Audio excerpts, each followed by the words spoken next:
still human, are you? Then I am in luck. Could you help me? As you can see, I am stuck without recourse.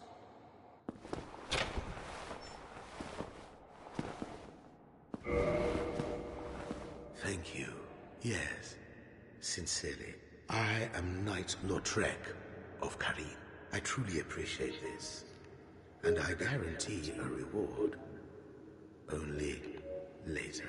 Hey, Kai, I decided I'll use my mic, actually, because, yeah. Yes, very sorry. I've just been freed.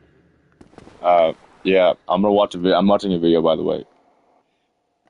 But I'll leave my voice on, because I know you're needy for that stuff. If people out there trying to get your data, hack your accounts, and block your access, wouldn't it be great to know that you protect? You saw me die a lot, probably, and it's been maddening. It's made me very mad.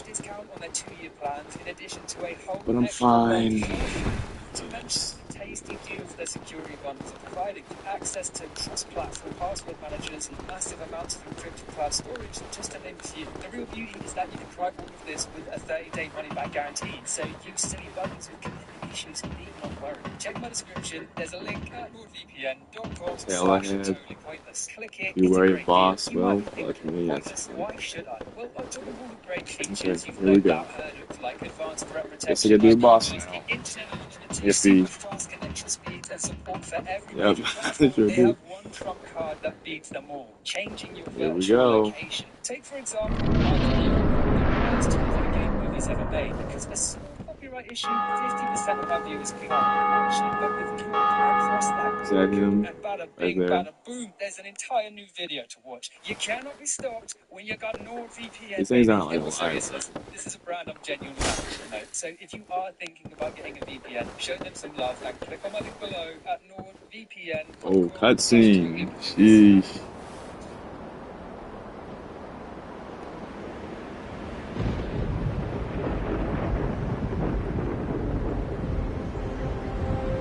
No, don't come to life. No.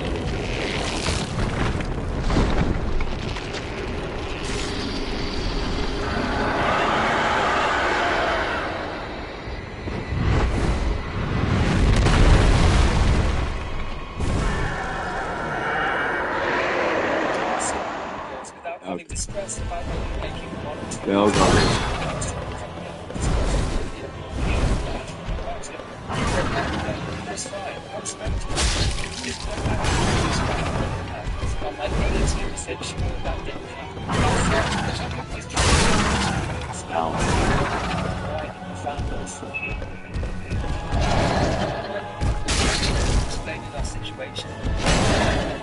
Gotcha.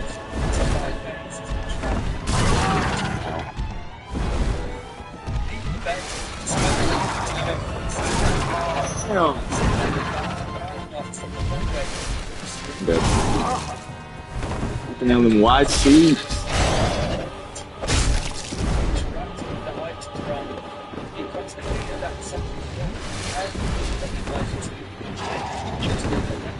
Likewise, we interact with each protagonist. We're not playing fast movements of previous discover a disturbing face, seeing the somewhat alone.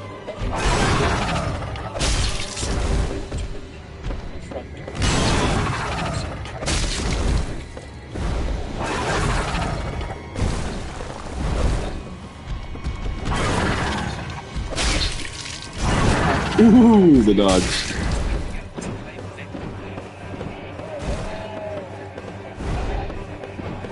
Oh, what the fuck?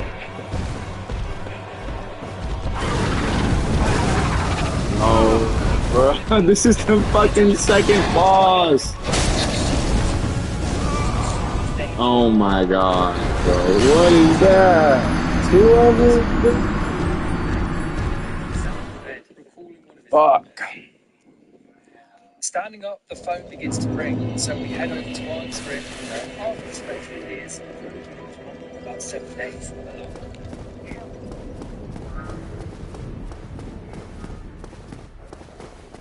Despite the call being cut, we hear a woman asking for help. We have no idea who this person is. They're clearly in trouble, but thankfully That's not our problem. We have free control over Henry in his apartment now, and heading over to the bedroom window, we can look out. The game automatically spinning on Subway. Other than her pixelated short shorts, it ain't clear what draws Henry's attention to her, but from the cinematics, it's implied that she's relevant somewhere. In the bedroom, walking down the hallway and turning to face the front door, now to one of the most iconic sights of horror, changes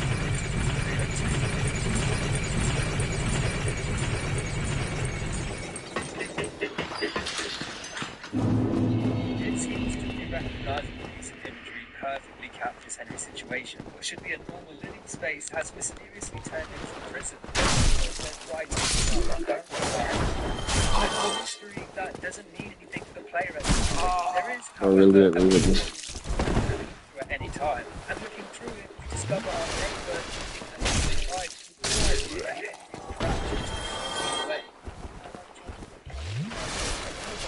we see 15 bloody handprints, something no one else appears to see. This room, it's exactly the same. The picture of Henry is missing, but I think that was just added for providing context more than anything else. You can look out the windows at any time, facing an entire world you cannot interact with. You can even bang on the window to no avail. This world is existing without you.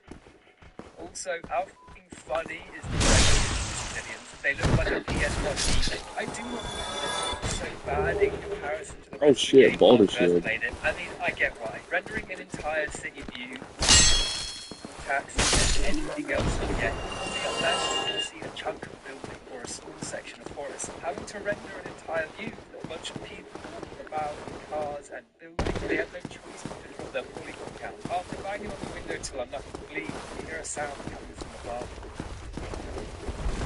Beside which, they decide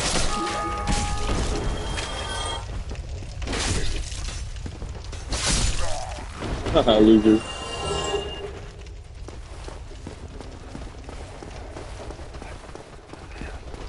A toggle with an unknown destination at the edge.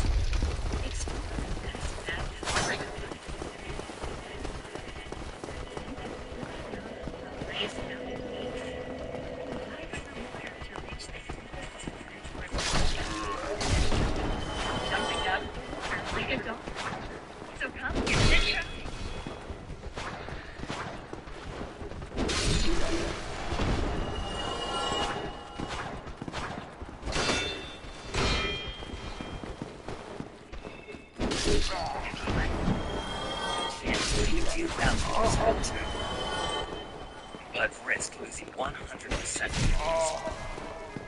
What would you do?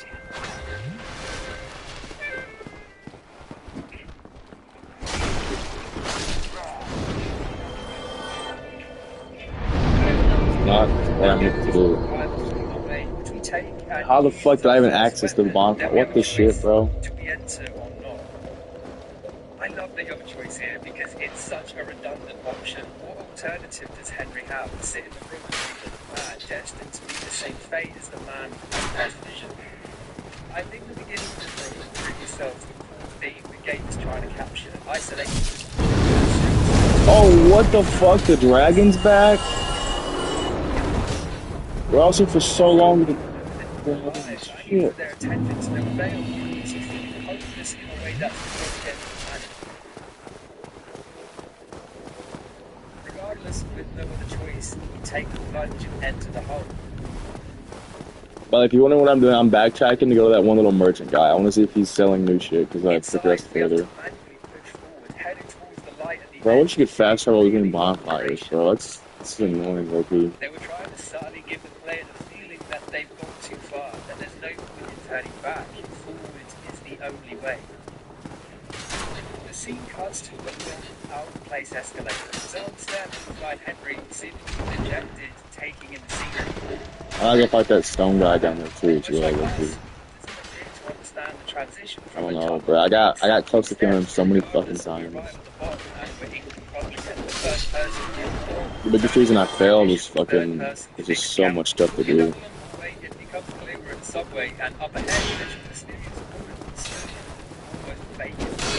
There are constant references to dreaming throughout this game, and this section will make that feeling.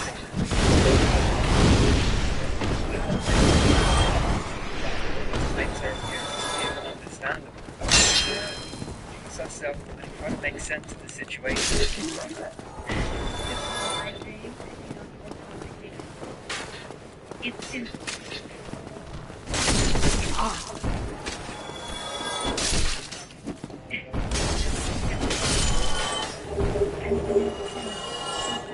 Okay, so this is Cynthia, and she believes she's fully dreaming right now, which explains her blasé attitude and implies her working correctly. This is the same element we saw earlier heading into the subject. Now we just need to figure out why we're working in.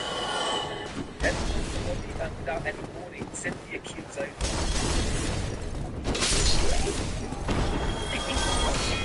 Feeling volunteer, the guard sent to nearby bar.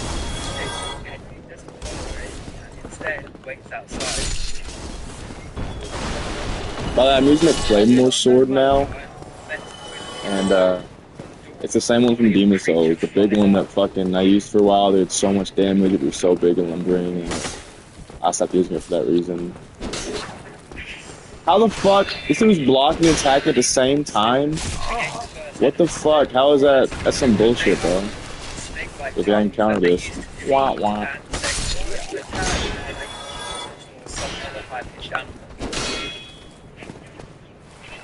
This is the first taste of combat, and it's as janky as you'd expect for someone who experienced Garlash. This subordinary dude with a pipe fighting demons from hell. The combat basically breaks down to I'm just hoping to get the first hit off, but I'll take this over combat plots and executions any day of the week. With the doctor's badge, they'll head to the woman's toilet to see what's going on, only to find them completely empty. Cynthia's nowhere to be found, and instead, there's a giant hole in the wall. Get used to these. They allow us to freely travel back and forth between our room and the other world, something you'll be doing a lot. What?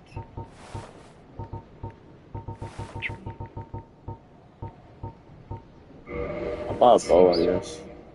The room lets us store and retrieve items, but more importantly, it automatically heals any and all damage. Some people weren't too fond of this at the time, but I never understood the hate. I thought it added to the game's experience. It's all about the room. It oppresses us, holding Henry. Bro, why do you speed up like that, dude? That's crazy. Let me buy like 60 arrows like this. Later in the game. By 70, actually. Henry notices something strange. His corner stand has shifted position. Inspecting it closer, we discover a gun, along with someone's attempt to dig their way out. On the wall, there's a scribbled note. I've somehow managed to tunnel this far. Look no matter away. what I do, I can't get any further. We grab the gun, which Henry no place started by. I often Yeah, I'm mad, dog. myself when I don't feel like dusting. We look through the hole and discover it leads us straight into our neighbor Eileen's That's probably sad. This shows Wait, what? Uchigatana. Bro, that's the fucking...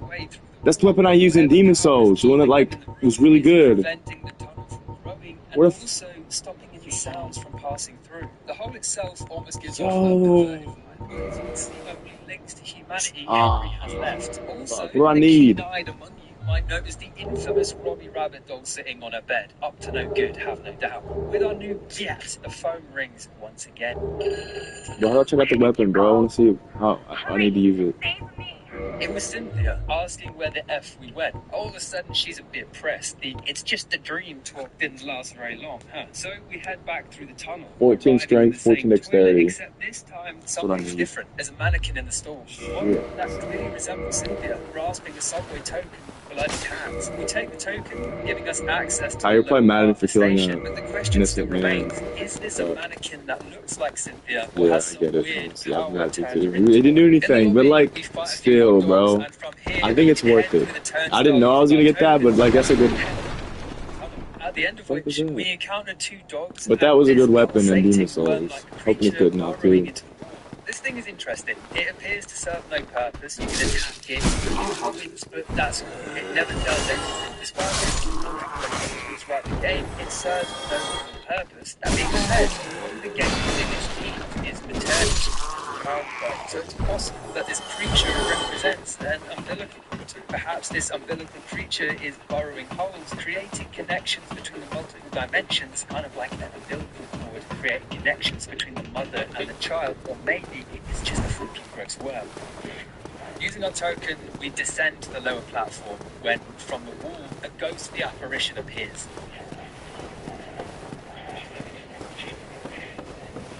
So, yeah, ghosts are one of the main enemies of this game, and they were no doubt the most controversial point of this I need game. one more Some level for people dexterity, bro. hated them, and I cannot decide where I sit. On one hand, they are terrifying. The pressure they apply with the unstoppable chase makes the air up they encounter a nightmare. With roars, they know a constant area of effect, and on top of that, they have a ground attack if you get too close. The ghosts can make it hard to appreciate the amount of care and detail that went into the environment, because you're constantly running, you can't appreciate the little details as much as you could in the previous game. It's a conflicting one, and how you feel about them is how you make or break on how you feel about the game as a whole, because they're a huge part. I think the game would have benefited immensely if they had just went one whole level before dropping it. Players one level to explore and get invested before most areas became a giant game of kissy catch. You can fight back and eventually even get tools to put them down forwards. That alongside the regular killable enemies meant it didn't spoil the experience. Anyway, Cynthia's trap building carriages and the doors won't open. So you have to run quickly down the platform and use the control panel to open the doors. This releases Cynthia, who will start following us again, although the ghosts completely ignore her and focus on us, something you'll love to see. We need to reach the other side of the platform, and to do so, we have to work our way through amazing train cars. Hopping between them is a barbecue.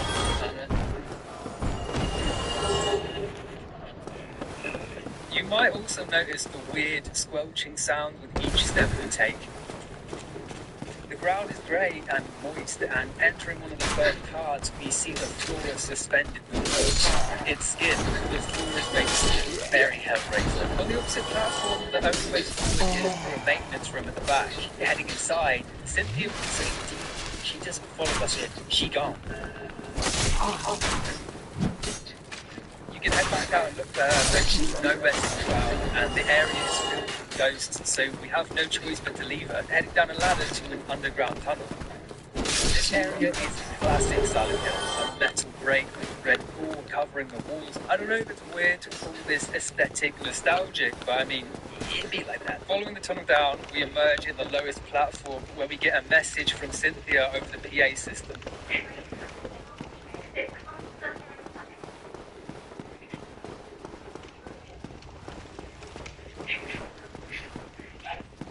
Maybe, Cynthia, you'd be safer if you, I don't know, you just stop wandering off for no reason. I feel like the game wasn't sure what to do with her AI at this stage, because she appears, gets escorted for like a minute, and then disappears for no reason every time. It's weird.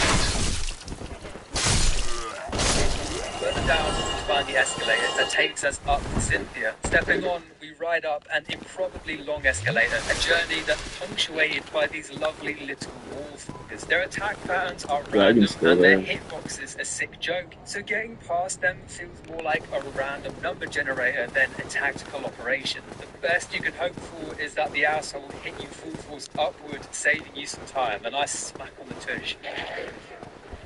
Once through, we arrive at the turnstile to find makeup scattered around. It's Cynthia's, and on the door to the ticket office, we find a plaque with the word Temptation engraved on it. We take it and head inside to find a very black scene. Bullshit, that did not hit me. No fucking way. In a way, the fact that Cynthia thinks it's just a dream makes her death even sadder. It's made her cavalier and take risks that ultimately got her killed, something she doesn't seem to realise until it's too late. There's a number engraved on her chest, 16. This number the pieces of the puzzle are starting to mount up. Henry stands over the body, and Henry wakes up in his window. Yeah. So, looking out, an ambulance is just outside the subway, and if that wasn't evidence enough, in the living room we hear this radio announce. Well, yeah, but I'm over already. She's got numbers carved into the chest.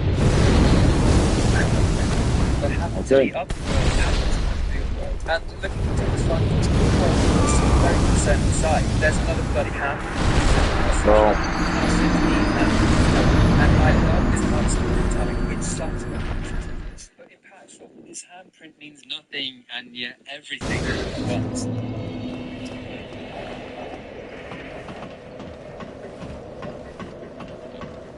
Waking up, Henry sat in the middle of a forest, another confusing and illogical arrival. Down the path, we find a car parked up somewhere it physically shouldn't be able to reach. It's still running, and after investigating, we find a note with one particularly interesting line. It's been a while since I came here, to Silent Hill. So this isn't any old forest. This is a forest just on the outskirts of Silent Hill, which makes it the first and only location in Silent Hill we visit. A common myth is that the game was never made to be Silent Hill, but started out as a separate franchise from name slapped on the main stage. This has been disproven and is nothing In my soul. internet. In my soul. It's the game receives criticism. Yes, the developers wanted to try something completely different, hence the ghosts and so on. But from the earlier stages, this game was always intended to take place within the Silent Hill universe. But back to this car. The note is signed Jasper, so it raises the question, where has this man disappeared? A question that is quickly answered in the area just below. Sat between two large rocks, we find them just chilling. There was another guy. He appears to know a lot about the area, claiming that an orphanage up ahead was run by a cult where they done all kinds of things to the children. This cult being the cult of the Order, the same one that's been present across all the games. The time is now. It doesn't take long before we stumble across this building. What the fuck is my dude doing? The front door was locked, so we have to look elsewhere. There are 3 paths we can take, with 2 of them offering little more than dead ends, and a nice Easter egg, a view of Toluca Lake, the same one that plays a massive role in the second game. Following is wearing a pair of overalls and wielding a trowel that it uses as a weapon. Running around him and heading through the door, we arrive at a graveyard to find a young child just stood there. I honestly thought this was a cutscene and that they were just having actually have to begin the cutscene. I'm a dumbass. What are you doing here? Trying the third revelation. Something's gonna happen. That nosy guy that was here, he said it too. Something big's gonna happen. Jasper turns up, spouting shite about a third revelation and some nosy man that claimed something will happen. The 2 of them run off and we're left absolutely dumbfounded. What was all this talk of the third revelation and who is that child? It's all very confusing. There's nothing to find in the graveyard except an empty coffin in the middle with the body having been dug up and the number 11121 written on the box, similar to the number we found on Cynthia. There isn't anything else we can do here and we have to backtrack to the orphanage. Outside the front door, we find Jasper. Testing off there. That nosy guy gave me something really good. You good? Do it again? Hold up. The stupid piece of shit wants a chocolate drink before he'll give it to us. Unfortunately, battering him isn't an option. So please, wait right here, friend, while I sort something. This part was wild. It can so easily stop you up if you don't think about the puzzle abstractly. Where do we find this one? Yeah, got it again. What's that? Where the milk at? Well, the situation so is this so camera just hit. It would have thrown a lot of people off. We need to head back through the tunnel into our kitchen and grab chocolate milk from our... Okay. We haven't used a room for problems in the other world yet, so it's not something we would naturally think to do. But we are and return to Jasper.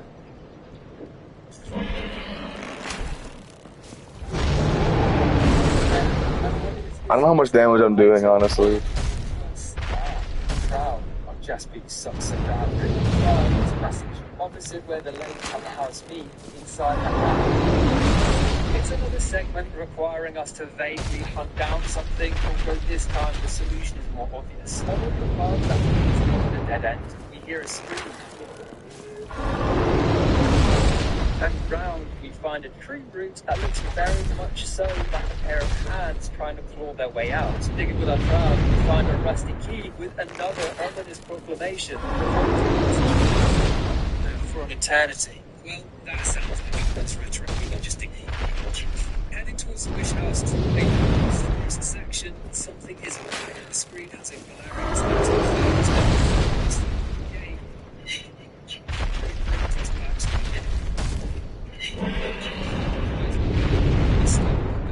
this key for an eternity. should I say, inside the box thing. I wonder if they'll like run away or some shit, bro. The tunnel and forest. And a fucking jump scare catch some mentors out of the blue. Honestly, I hit myself when we swaggered in. On the floor we find a note asking how Walter's progress on the log, and more interestingly asking if they found a lesson, a reference to a lesser a major character from the film. It's abandoned without much to investigate other than a document floor that outlines some bizarre ritual. After reading these documents, we hear the door next to us open, crying and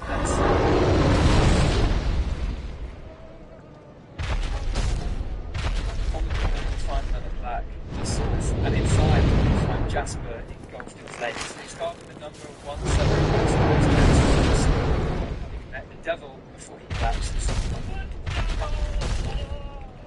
In a forest near Silent Hill, birds corpse of a 30-year-old male. The marks on the victim. The police are investigating the walking. The same as before, the radio reports of the body and similarity. Bro, if this was like Monster Hunter, his fucking tail would fall off, bro. Do you know that in Monster Hunter, my favorite game. But I was being dumbass. But in Monster Hunter, if you attack a certain part a lot, it fucking comes off.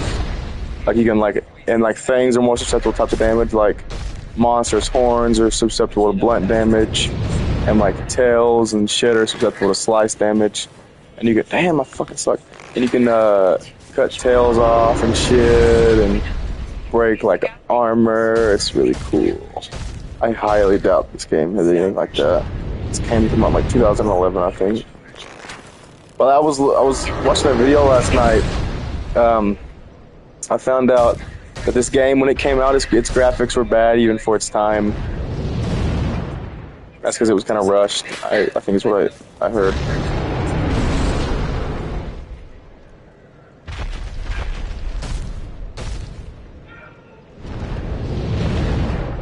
Reaching a cell, we can experience the man, which is fist in Henry's mouth, and he's quiet as a fire mouse. Everyone knows by now, Henry doesn't have much to say. No matter how huge he gets, he just shrugs it off. As a character, his lines are weak and disinterested, which is a tip. Some of the characters, but in the other games, they're generally meant to be weird, meant to be disturbed people, disinterested. Game, he should be the most vocal about how messed up things are. You know, it's the question of where we are actually living. This is a prison. And what's even creepier is that the cells. Oh, what the fuck? Did I kill him? Oh shit.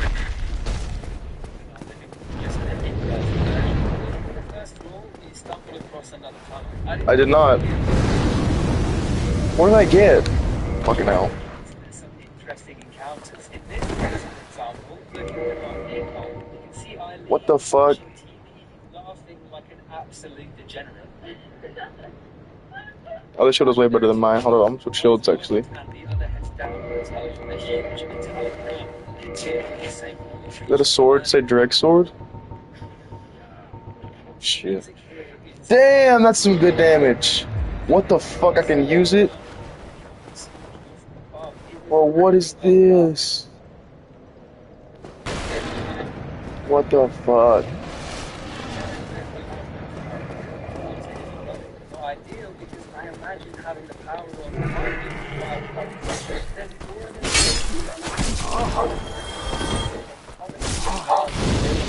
Oh, I have my fucking fireball, bro. I'm being a dumbass.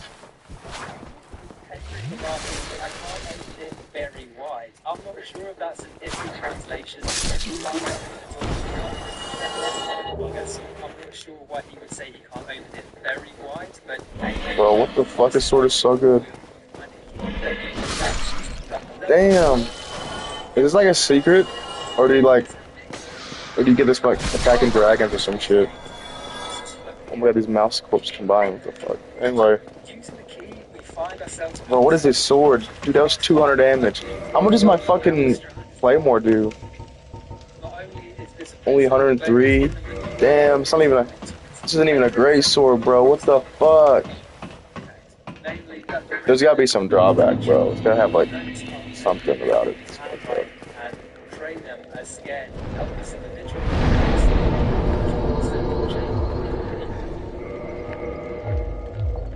Heading up another floor in business as usual, exploring the cells until we reach the halfway point and this abomination randomly finds us. Damn, bro.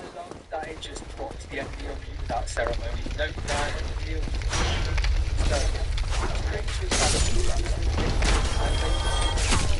that were murdered years ago, several murders that was actually mentioned, but James Bond decided to. Instead of manifesting seven ghosts, they manifest as this monster.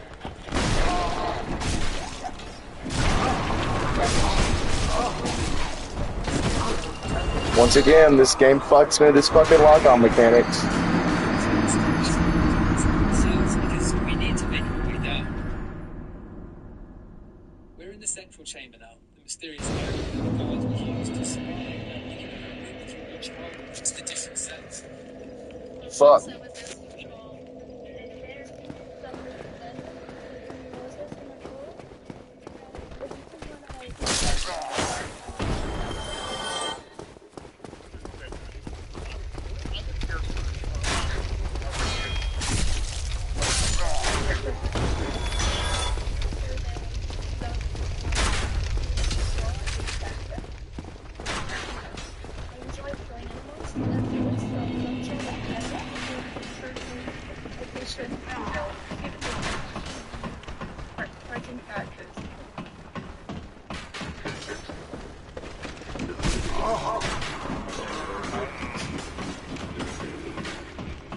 The best way to play like us is to play with us. In this musician course, you'll learn our most recognizable riffs.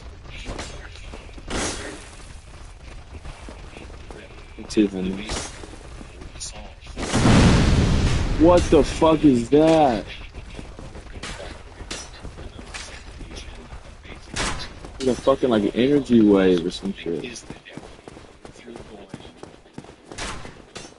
like this, and you're doing it like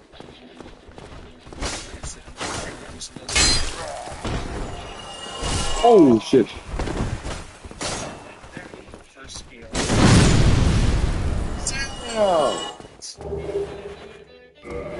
What's the drawback of this weapon, bro? Keep your hand. Heavy, I guess. Oh shit! Bro, fucking hold up. Energy attack! Only 2 minutes.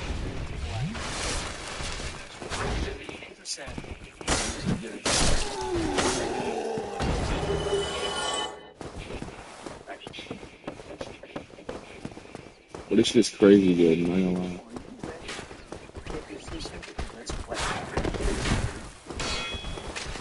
I wanna fight the boss with this.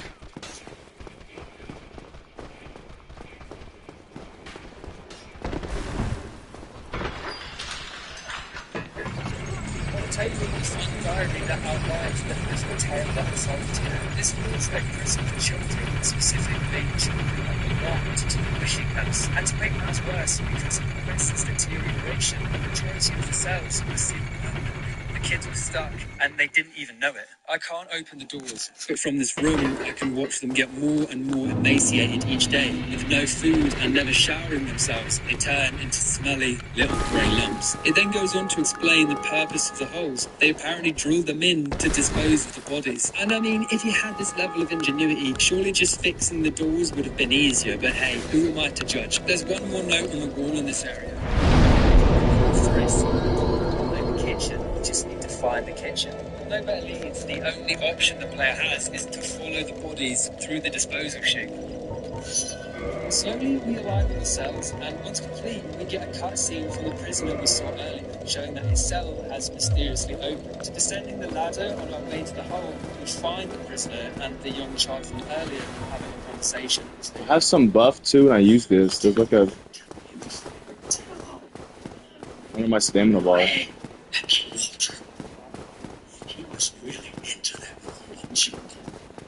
especially the descent of Holy Mother Elizabeth.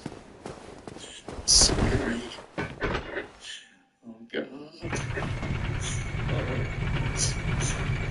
my God.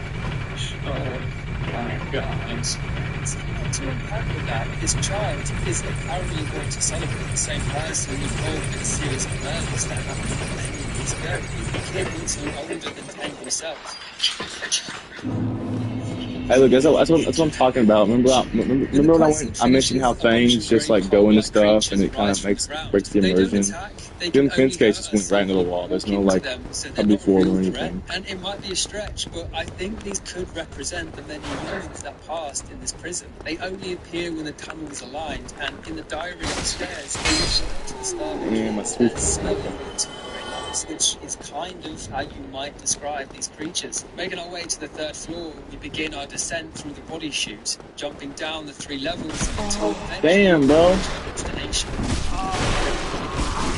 Goddamn, I'm dead. I can't move. The kitchen. The kitchen here is extremely loud. The disposal should be to the left of the kitchen. A food for the other business is correct. But the good news is we know the code for the door on the note we found earlier. And at said door, we find another plaque, this time for watchfulness. This is a very bad sign because, as you should know by now, anything that precedes one of these bad boys, well, it's usually nothing pretty. Using the code, which is actually the same number as our room, 0302, we enter what has been referred to up to this point as the torture room behind the kitchen.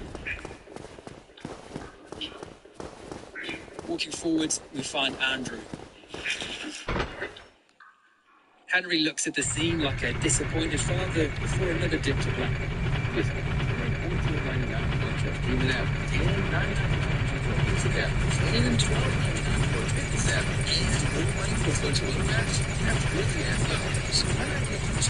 Just $13.99.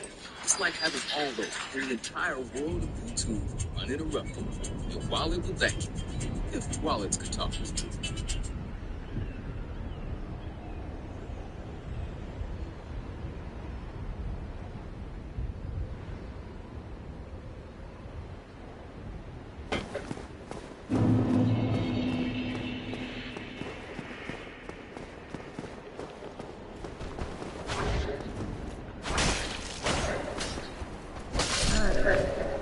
Bitch ass motherfucker. I'm killing these fucking undead motherfuckers.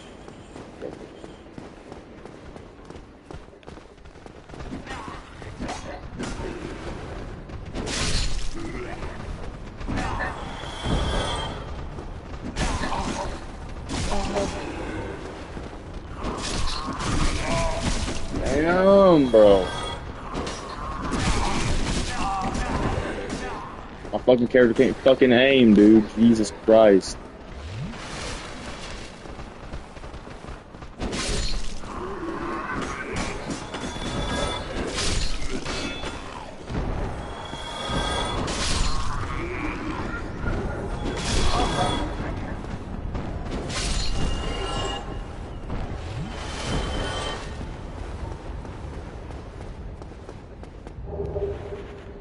How the fuck can I like run past these motherfuckers?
Okay, let's do this shit.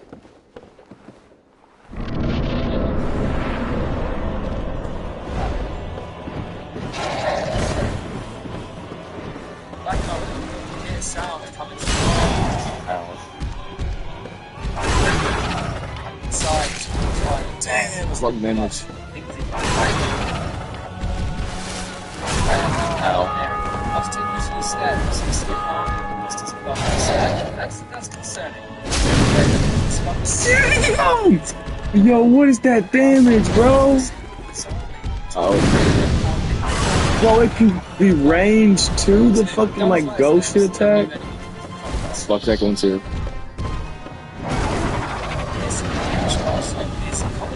Yo. Oh. Can't see anything. Oh my. Fuck. Cards are distinctly ape-like, but they make all kinds of sound and damage, much like the sniffers. Once he's dealt with, we descend further. All the while, a chaotic amount of noise is surrounding us. Animal scratches and gunfire are ringing out non-stop until from the sky, a man drops.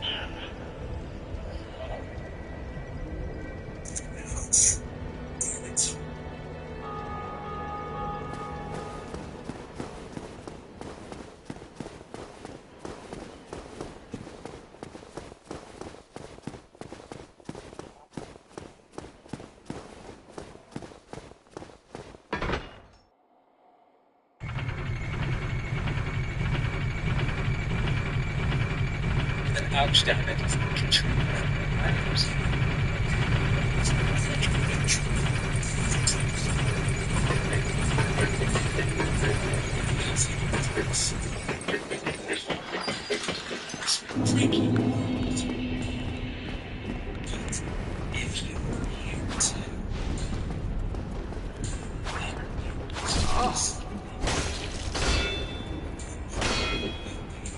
After a good exchange, he heads inside, allowing more gunheads to ambush us. And you know what? I appreciate nothing more than having the courtesy to wait your turn to fight. A true gentleman. Entering the building, something is immediately wrong. Unless something really back on, that's kind of good.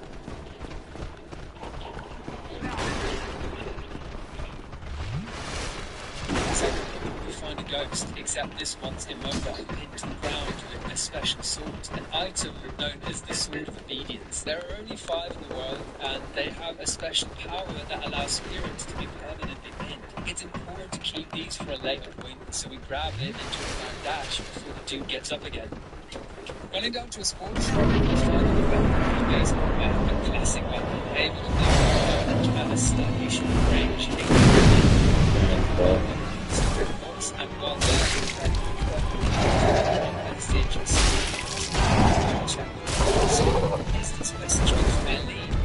shit. Oh, what the fuck, my, like, ghost attack don't work.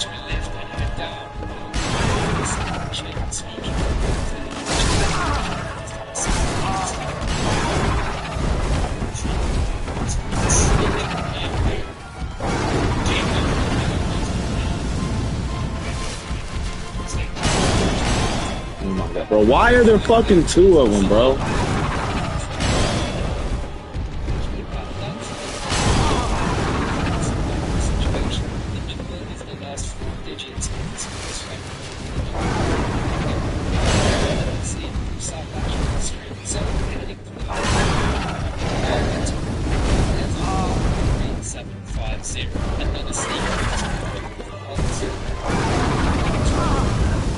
I can't even get close to the fucking fire. Oh, this is such an annoying fight. Both on and on, it gets to a stage where you start to doubt yourself. You can't look up or down, so it can feel like you're going nowhere. It almost tricks you into turning around, but if you persevere, you eventually arrive at the top, finding a door to room 207 with another plaque.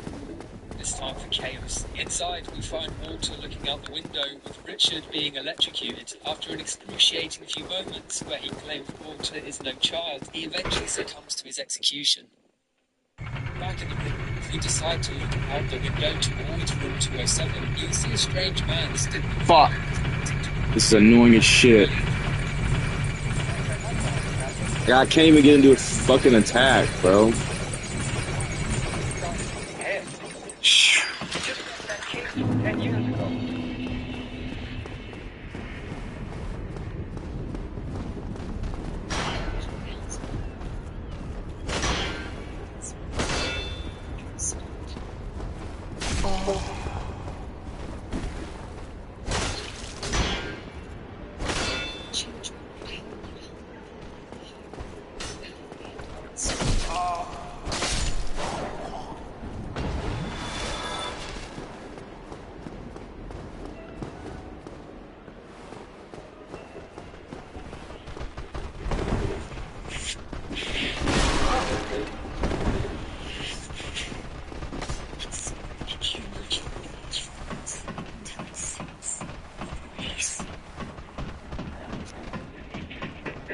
This visit begins slightly different to the others, as it focuses on a person we've not seen before knocking on room 303.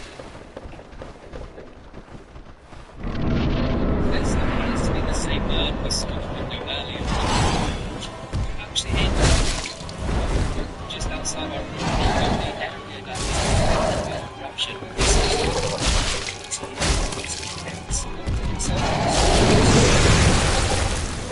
I pressed tail off. Oh shit. Boom. Just fucking spammed it. Officer, this weapon's at risk. This guy's thing needs a break. In the local reference, turns out to be the father game of the second year. His flat is number 35, and that's where we have to head. Oh my god, bro. Oh my. That fire is so fucking annoying.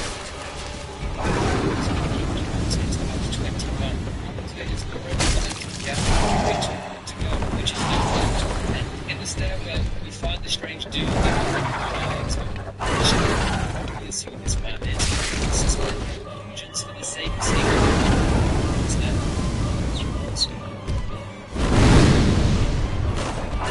That's the name of the him I engaged years ago, which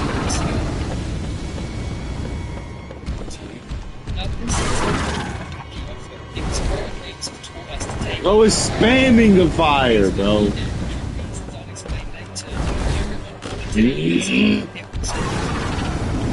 Fucking enemy is so annoying. Look at him, dude.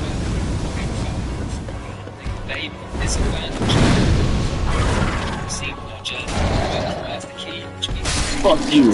Yeah, bitch. Gargoyles, cowboy, gargoyles, helm. Twin humanities, what that even is. Bitch ass boss. I think I was right. This weapon seems like shitty durability considering the fact that it risk and I barely used it. Honestly, this weapon seems kind of OP. I'm not gonna lie. I'll take the high road on this. Great. I'll take the high road on this. Weapon seems too good, so I'm probably not gonna use it. Maybe sometimes I need it, but I think I'm not gonna use it. And it doesn't help that the rooms are ram-packed with ghosts where they really just shine. You know, shine light and how fucking annoying they are. In these rooms, the ghosts are a pain.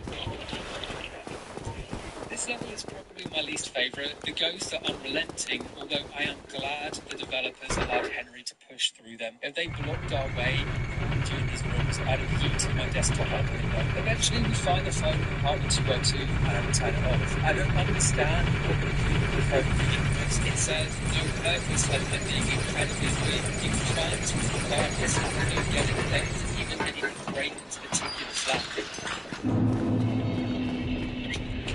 Once we've gathered all the letters around the building and posted them, we returned to our room and discovered that the key to Eileen's flat was hidden down the side of our bed. The whole time scrolling over, you know, there it is. I reiterate, not a huge fan.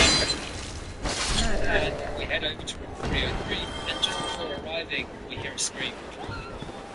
Opening the door, we find Eileen, having been made another victim.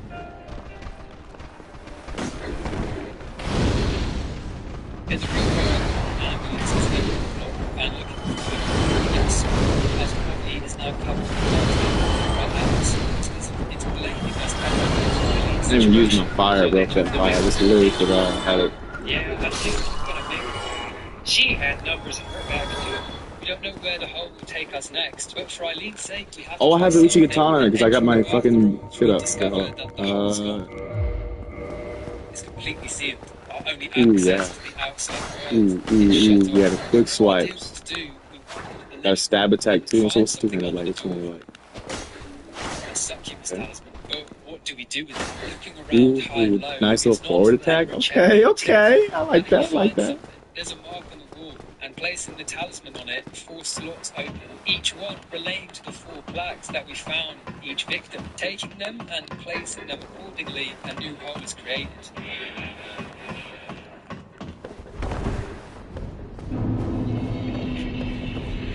Your humble servant adventuring for this time, a complete version, and we head in.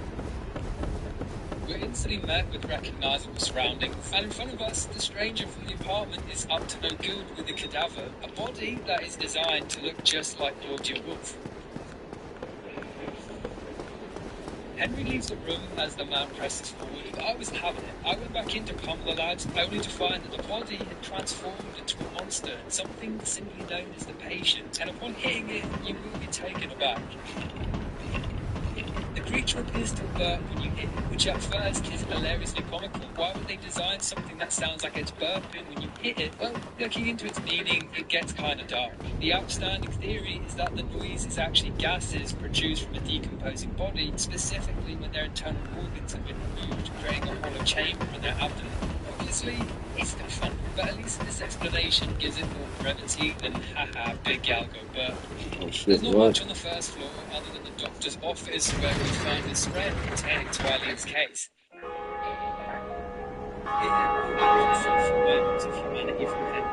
Okay, it's that bell I've been fucking hearing for like this whole game. Down the hall, we find a purse, and judging by Henry's reaction, it's gotta be Eileen's.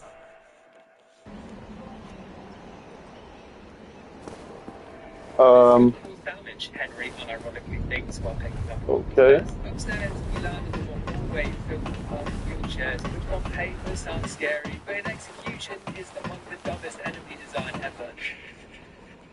I can't look at these things without being reminded of the wheelchair scene from Scary Movie 2. That scene completely ruined these guys for me. There's a ton of little rooms here, and you can enter every single one, and at random, one of the rooms will contain a truly unsettling visual.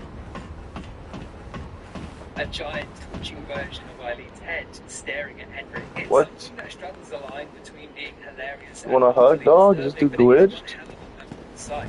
It's The something fuck you is can this? recognize instantly. I am Oswald of Kareem, the Pond. You perish. Right at the very end of this hallway, we find what we're looking for. Eileen, Yet magnanimous beaten and and cometh shit out from scared, but alive. Oh. Okay. What I do know, if you get killed here, you can die in the real world. Anyway, the way out of here is that hole. After convincing her that we really are up shit creek and do not in fact have a paddle, we decide that the best course of action is to take her back to our room via the hall. We guide her down and head in. No. You are not welcome. Any Waking up, deserve she's not there. More than that, something wrong with the room. It's dark, and Henry remarks that the place feels oppressive. Something's happening in the room. Under the front door, there's a letter containing a small key and a mysterious note encouraging us to keep going down to the deepest part of it and to look for the ultimate truth. More riddles for us to unravel. For now, we need to help Eileen, so we head back to find her stood where we left her. Like this letter. He told me to go down into the deepest part of it, and to look for the ultimate truth. Let's do that. There must be something beyond.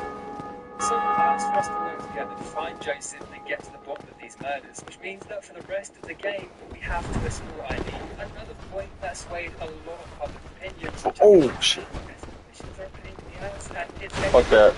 AI is slower than you, needs to be right beside you to travel to the next room, and can take damage. The cherry all things to in fairness, her AI isn't too bad. She usually keeps following you, and if you equip her with one of the various weapons, she can actually help you out fairly effectively. Using small keys and parts of the lift is arriving at a large staircase with multiple patients, and you cannot tell me that this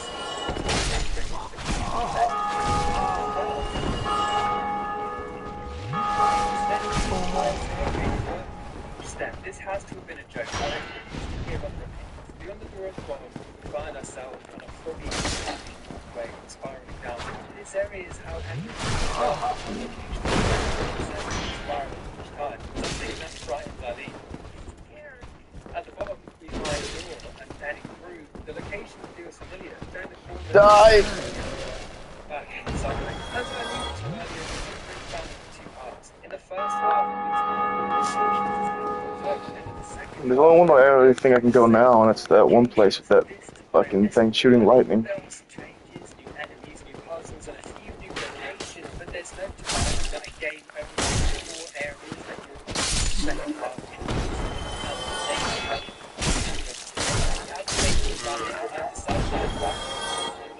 something wrong.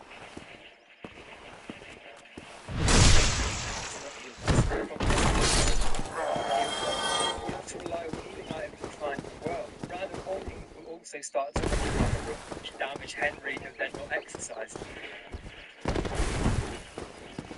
It is a brilliant subversion of expectation, but the game begins. It's unsettling and disturbing. Then once you understand its purpose, you feel safe in it.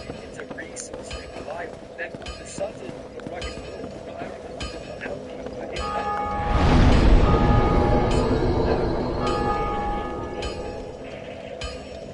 also the normal first packaging partner, taking it with things more frequent. It's a haunted goal and you can't get rid of it.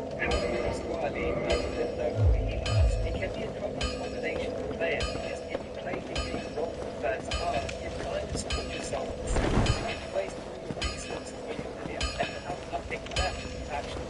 And there's no way that you can know the healing spot. Something I imagine was frustrating first time players. I'm sure there's another letter. Damn, I need dragon scales and 10,000 souls just to fix it up. Fuck, that's never happened, Loki.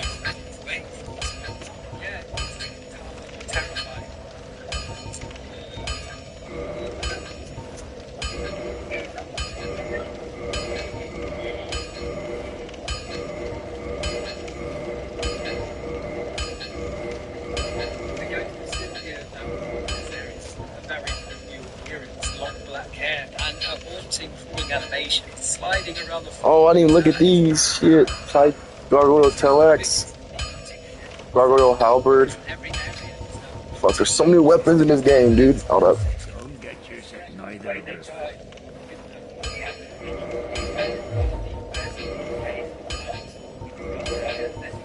135 is good, bro. Fuck. Okay.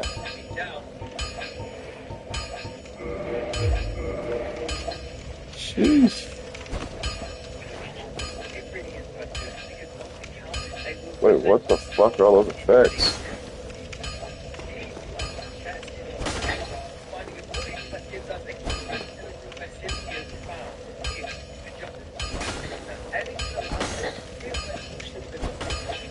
Oh, like bands. What the fuck? It's like Flynn, bro. My weapon's blasted, dog. It's a halberd, like. Okay. Big swing. Watch out. Switch downward. Big ol'. Okay, I fuck with that, low-key. I would use them.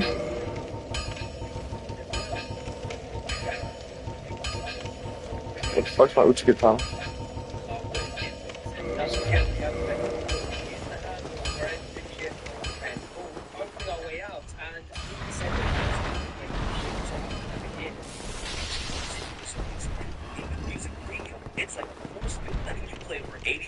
official songs, ad-free, so you'll never hear about never-ending scary specials while getting your music in YouTube Music Review. Try one today.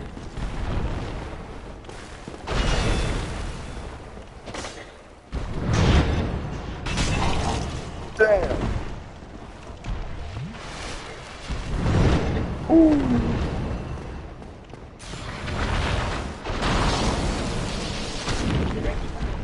55 Moch guitar.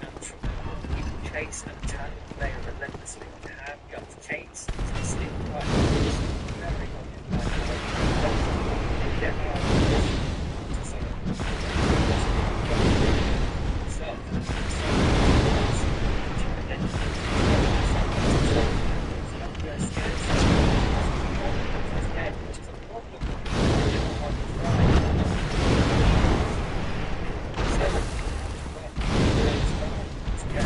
I'm way too close. What the fuck am I doing, bro? I'm suicidal right now.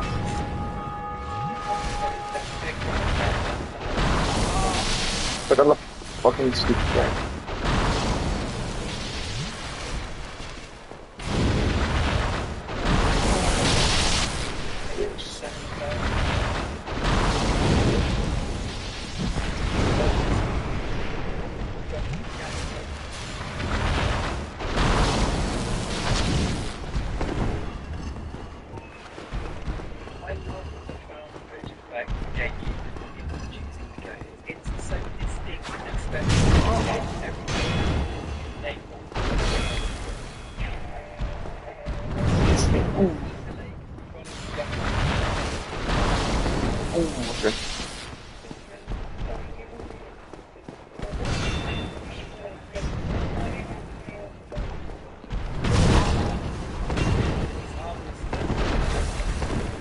That's so fucking slow, man. Bro.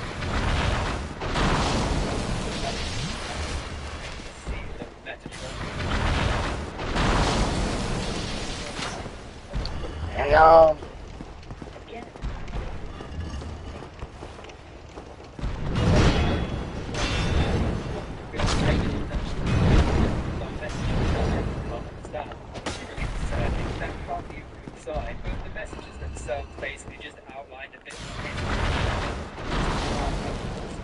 What if I use the bow? Like me?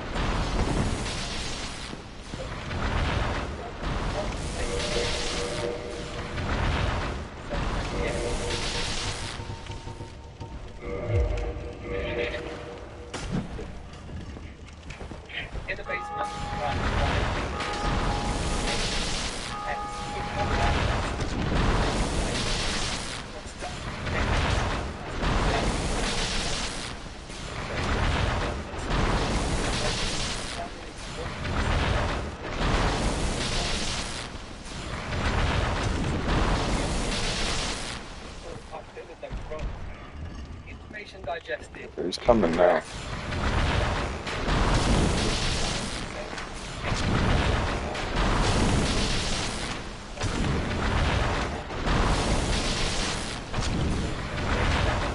Bro, playing like a bow / range class must be like so easy in this game, bro.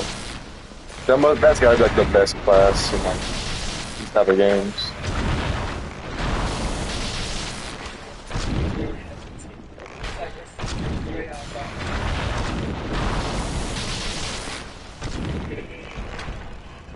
Oh shit, look at him, he's coming now.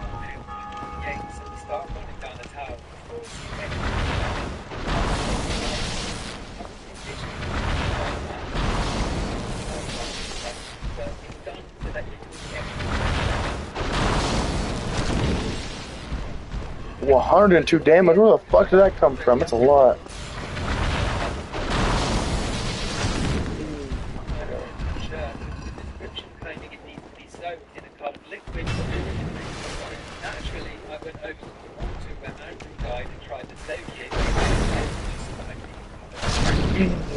Fuck yeah, dude, I got it. You guys are souls? Demon Titanite? And what's that? What was that? Is that a new fucking weapon, bro? Okay, I guess it was. I know it was like a catch pole.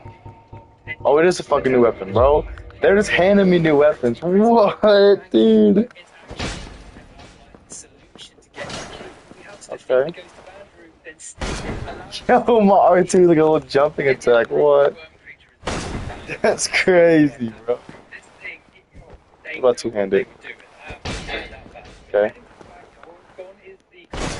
Bigger jumping attack. Is a little battalion of twin victims.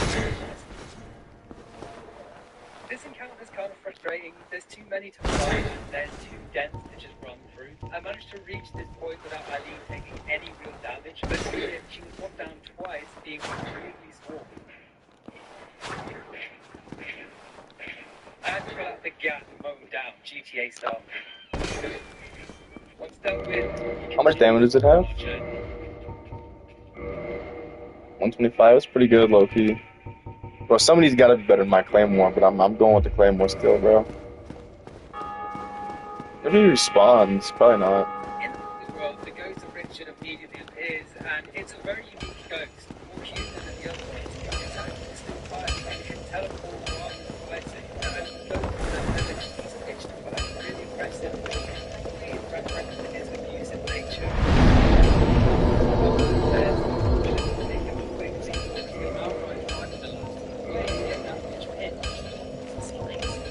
Up to this point kind of makes sense, or at least it felt as if you were making an understanding.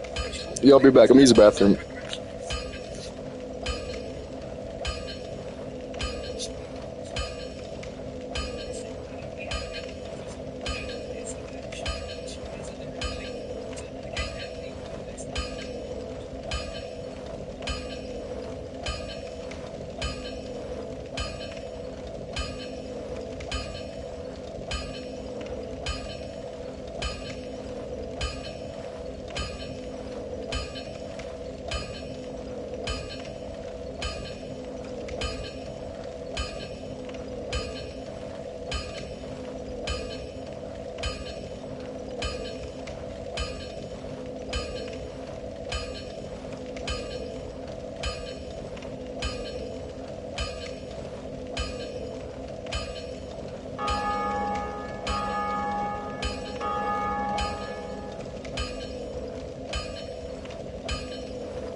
there. This piece of information can give Oh, Jonas.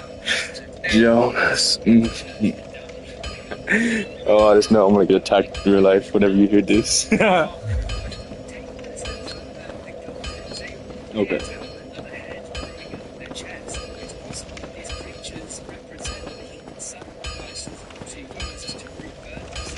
Alright, so now I get down here.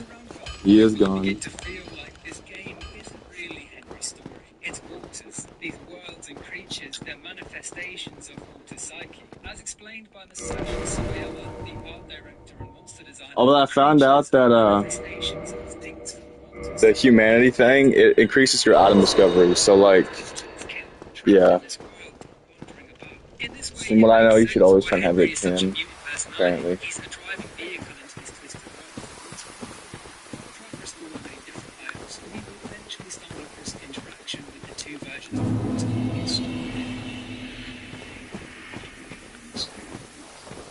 Starfield Garden.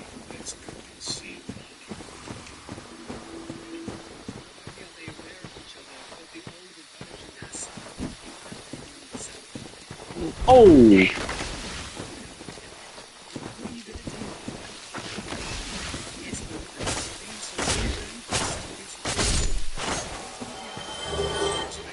Blooming Purple Moss.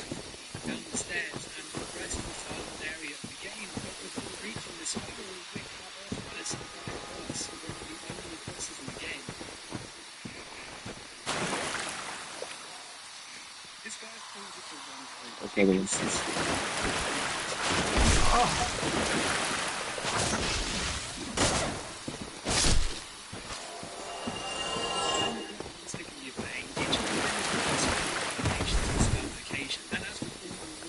The hitbox for this guy is wild.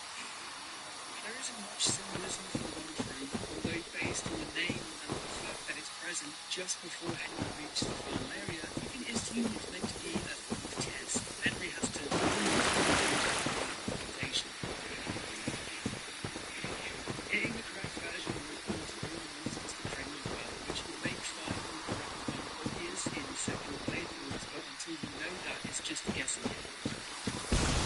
Oh shit, okay. With a beast slave, exit the boat.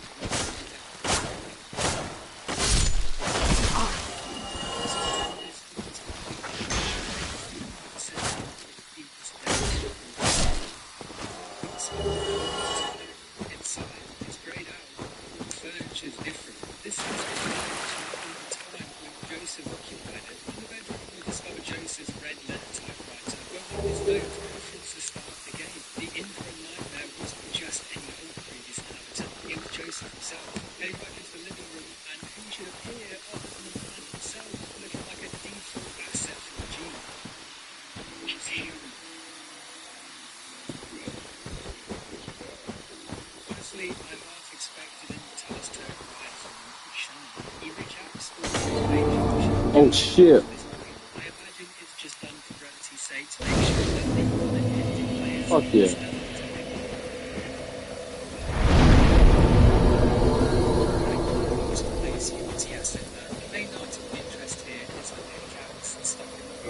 Blocked by some traps.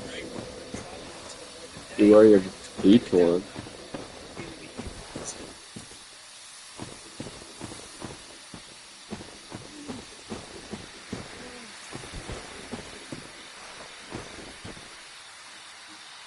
Are those creatures? It fucking was! I fucking knew it, bro.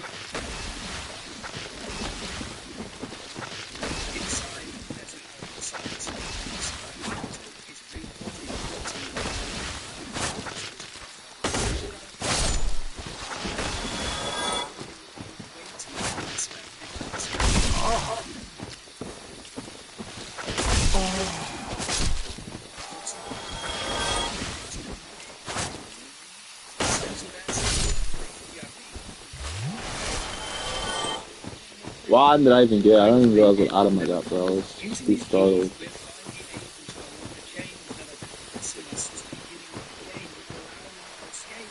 Don't be a boss. Yeah, it's not. Right.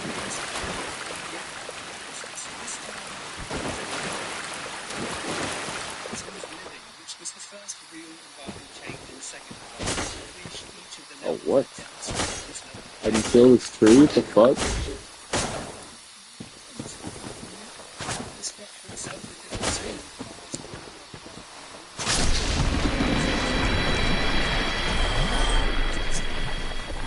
Making our way to Frank's room, we find a new version of the twin victim, except now the mask is being cast off. It's revealing its true self. Two heads remain, but from the bottom there's a head drooping down, almost as if the creature's giving birth. Oh, what the fuck are you?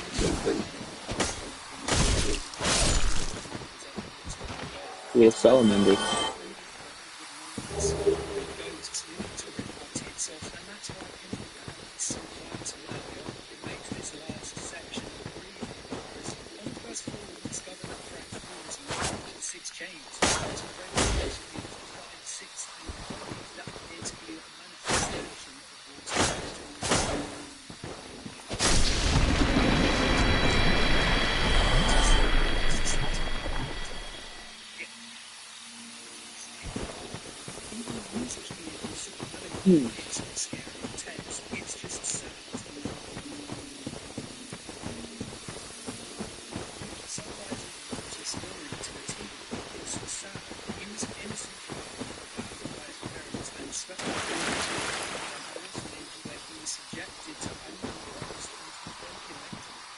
Oh shit. Oh. Big boy alert. What the fuck is that?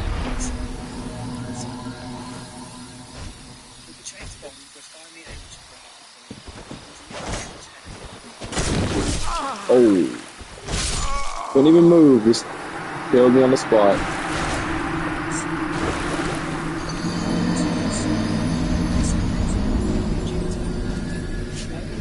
Head back to the room, claiming to feel a great deal of empathy.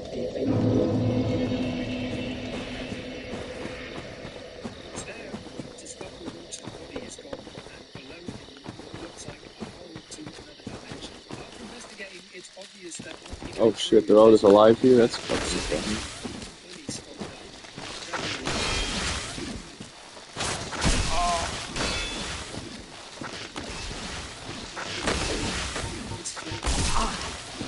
Wait a second, what if I just... Fire doesn't instant kill him? What the fuck?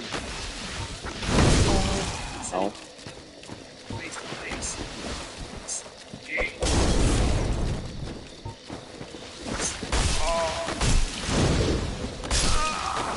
What's up? That should not have hit me. Bull fucking shit, bro. What is that? That is some bullshit. I got my cells and my humanity. Cool. Fucking garbage, bro. That's some fucking shit. That really makes me so fucking mad.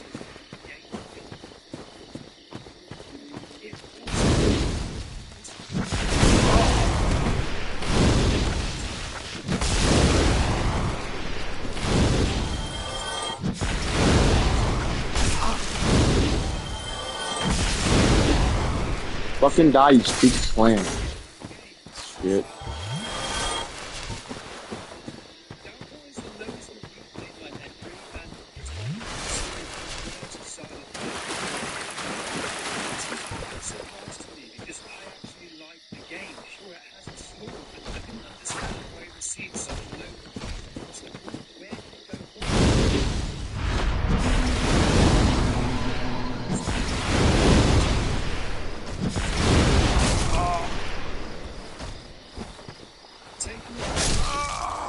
Oh, I see, whenever he hits me, he entraps me. Cool. So he basically instant kills you. I find that fair. He's all yours now. Make it quick, Cupcake. Hey, almost forgot. GMCC. It's the... We'll get 3,500 purchase cash. I'll run past these fucking things. We'll get a total of 6,000 purchase orders when you trade in an eligible vehicle. Sure.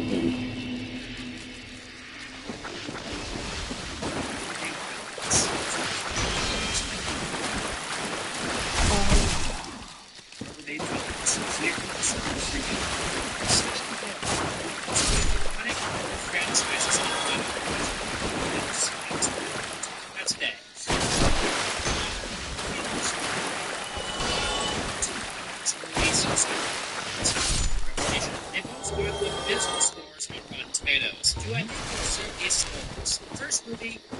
The second movie, definitely. The first movie was directed by Christoph Gans. Gans? I don't know if it's Gans or Gans. He also directed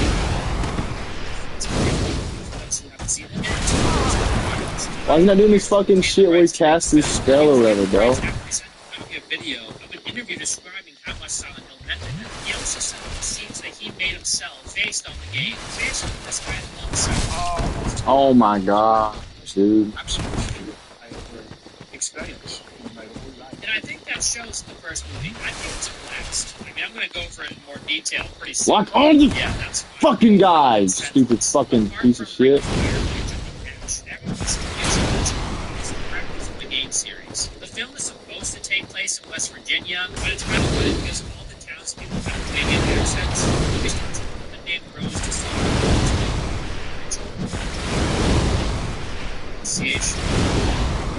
Fuck you, bitch. Stay dead. She's searching for her lost daughter, Sharon. She's narrowly saved from jumping to her death. She's experiencing strange visions. She doesn't like she's possessed. Sharon's father is played by Sean Bean, and very strangely, he survives in this movie. I know. Yo, fucking what, dude? There's more of them and fucking... was a male named Harry Mason, and his daughter was Cheryl Mason. And then all this graffiti in an underpass spells her name Cheryl as a tribute to the game. Christoph Gans, character as he better not move out of the way. Which led to some accusations of sexism against the director. In the beginning of the film, we get a scene of Rose talking to her daughter Sharon about how she talks about a place called Silent Hill in her sleep, so they plan on going there together to find out why she's having these dreams. Very normal behavior.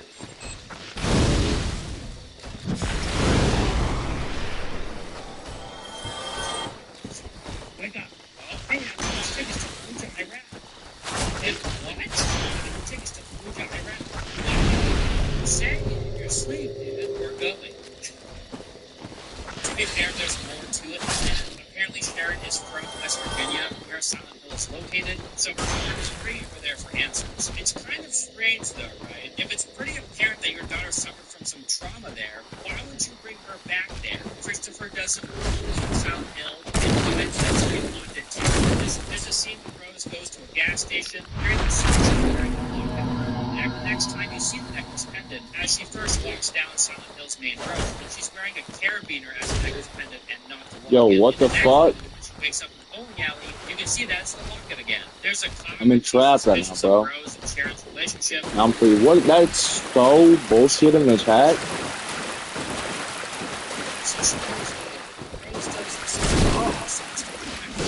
To escape the police.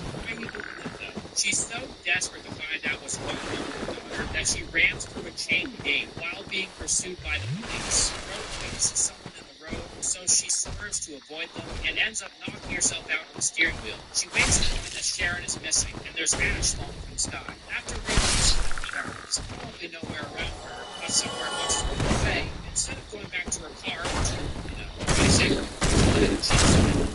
into this incredibly misty ghost town by herself.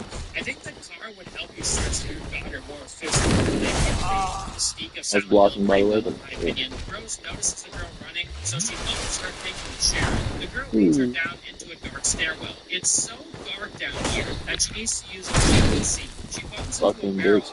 These better not respawn, bro. If these fucking things respawn, I'm gonna be so mad. Rose follows this girl until she finds a nearly dead person attached to a fence with barbed wire. Then more horrors start to show themselves. Beast is demonic in nature. Very icky, no good. That's a plant thing, right? Rose flees in terror. The effects aren't the best, but I think for the time they were definitely more than serviceable. As soon as these horrors get a hold of Rose, they disintegrate into thin air, and then Rose passes out from fear. Wow, Rose, looks like you need some rest. If only you had a Helix mattress. Thank you so much to Helix Sleep for sponsoring this video. Cool. Helix provides premium mattresses customized to fit your needs, and they're conveniently shipped right to your door. All you need to do is take the Helix Sleep Quiz, and it matches you to your perfect mattress, plant based guys, entirely one big on iron your dude, body type and sleep preferences. I'm mostly a side sleeper. I took the quiz and I was matched with the Helix Blue Light Plus. I was matched for over a year, and it has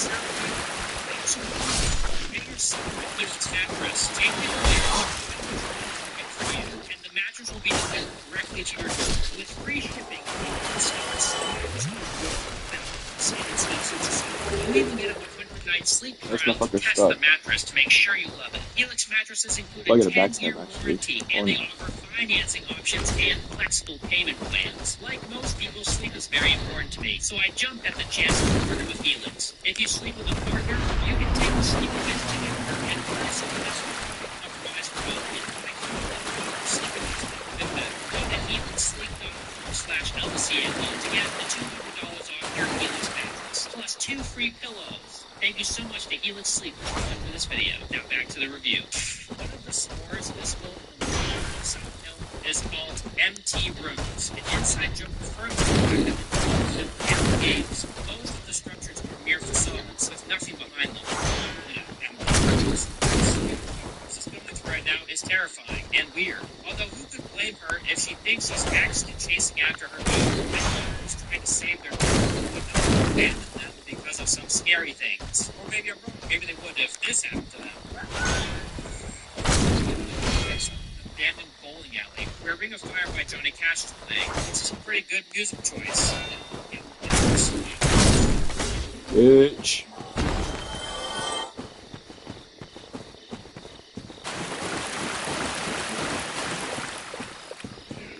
Rose attempts to leave the town, only to find that the road ends abruptly into a cliff. She then meets a wandering hag named Dahlia Gillespie, played by Deborah Cara Unger. She's a very odd woman. Who tries to steal Rose's locker with Sharon's picture in it. Rose takes off in the other direction, which leads to her car. Christopher asks her how to get to South Hill, and runs into a bunch of police on his way there. Rose finally decides to try to use her car again. Of course, the car mysteriously can't start. Remember the cop from earlier? Well, she pops out of nowhere randomly. I mean, Rose has been gone for a while. Apparently, the cop's bike crashed, too, and she was knocked unconscious, and just happened to arrive in Rose's car at the exact same time. Oh, a third swing? That's fucking new. Okay. Is named Sybil Bennett. She's played by Laurie Holden. A monster comes out of nowhere, Sybil kills it, and Rose uses this opportunity to run away. Which truly happened to walk around being kind of nice in this weird haunted town. She's still like, why? Where are you going? Rose believes that Sharon will most likely be at the elementary school. We learn that there was a massive fire here. You got this fucking forest, bro. Chris, police chief, are driving through the town, but they're not in the nightmare version of the town. They're in the regular version of the town, so they won't find Rose. To mention Silent Hill must have an ability to keep protected, because Rose is in the 1970s fucking bitch. Rose chases that small girl from earlier into a bathroom and finds someone strung up with barbed wire. There's an arrow on the wall pointing to the corpse's mouth. So Rose reaches in there and finds a clue in his mouth. It's a broken thing from the hotel. I'm just gonna say it. I wouldn't have done that. I would not have. Another one, bro. Oh my god. Flares in the distance. The same sound that we heard when Rose was attacked the first time. It basically just means the nightmare is taking effect again, and the monsters in the bathroom start to peel off like skin. It looks pretty bad, but the next part is legitimately creepy. This guy with his legs tied wells into sight, and he creates these like vein things that grow on every surface. A bunch of insects are summoned.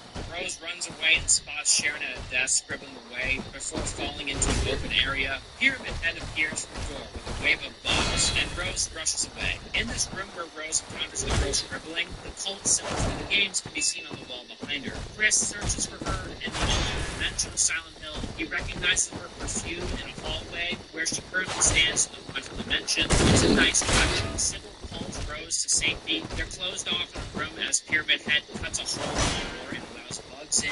The nightmare then disappears from Rose as the ground is normal. But they still remain in this alternate dimension. It's just in this dimension. The monsters are summoned with Siren, and after a certain amount of time, they're called back. Rose is convinced her daughter is at the hotel, that this random object that she found the guy's mouth points to, kind of a reach, you know, but sure, that's how it works in the games, you know. You find a random object in a weird place, it definitely is going to point you in the direction you want to go in. There's some pretty weird dialogue in this movie. They used to say this place was haunted. I think they were right. Really? You don't say.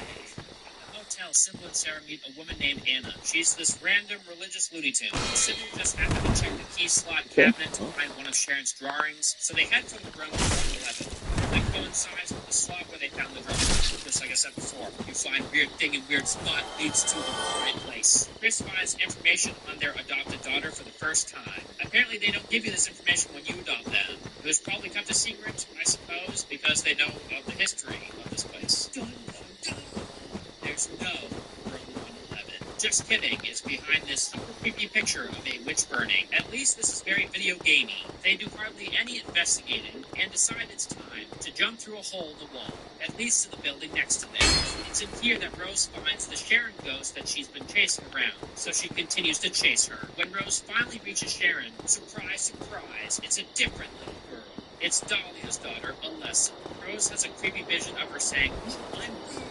And then Sybil and that random crazy girl Anna catch up to Rose. Why is Anna Rose is definitely a boss. Oh, yeah. Fuck. The boss. The darkness is coming. So they race towards the church where apparently they'll be safe. Rose recognizes the church from one of Sharon's drawings. Fire has a cleanse. It blackens. Dahlia warns them not to enter the church, which is apparently where they need to go to escape all the nightmarish monsters that appear after the sirens. Pyramid Head shows up, rips off Anna's clothes, and then her skin. Like, you couldn't rip off skin like that. It's brutal, though. The person that played Pyramid Head, Roberto Campanella, wore 15-inch heels to make him close to 7 feet tall. 15-inch heels, that's like this big. So big-ass heel, dude. And then it's Sunday service in hell for a little bit. These religious fanatics are led by a woman named Christabella. Chris visits the orphanage for some answers. He wants to know why there's an old photo of a girl that was identical to his daughter. Turns out something awful happened to her 30 years ago during the fire. The church people tell Rose that she'll have to face a demon to find her daughter, so she agrees, and they lead her to this demon. Sybil is like, bro, that's insane. And Rose goes, no, I need to face this demon. After all the shit she's seen, I'd probably believe this too. This religious lady catches a glimpse of Sharon's picture, and so the churchgoers turn on them. Sybil helps Rose escape on elevator that drops 2 million feet into the bowels of hell. The fuck? Oh. Great. This part is pretty cool.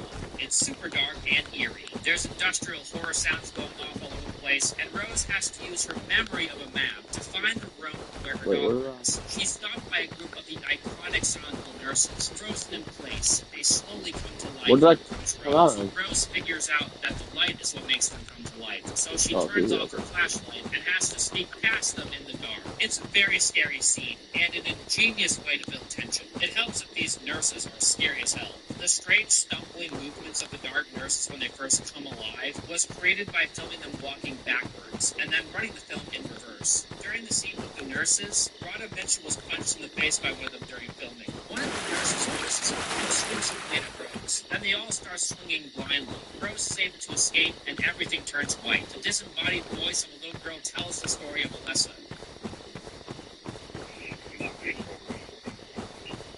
We learn about Alessa's awful past, her abuse and neglect. We learn that these crazy people tried to murder Alessa alive because they believed that she was a source of evil, a witch. Alessa barely survived the burning. The haunted parallel universe was created in Silent Hill from Alessa's built-up hate and a promise for a dark spirit of sorts to torture those who brought pain onto her. This dark spirit is like a part of Alessa that's sought to protect her. There's a nurse in the room caring for Alessa the same nurse from years ago. And I gotta say, she's better.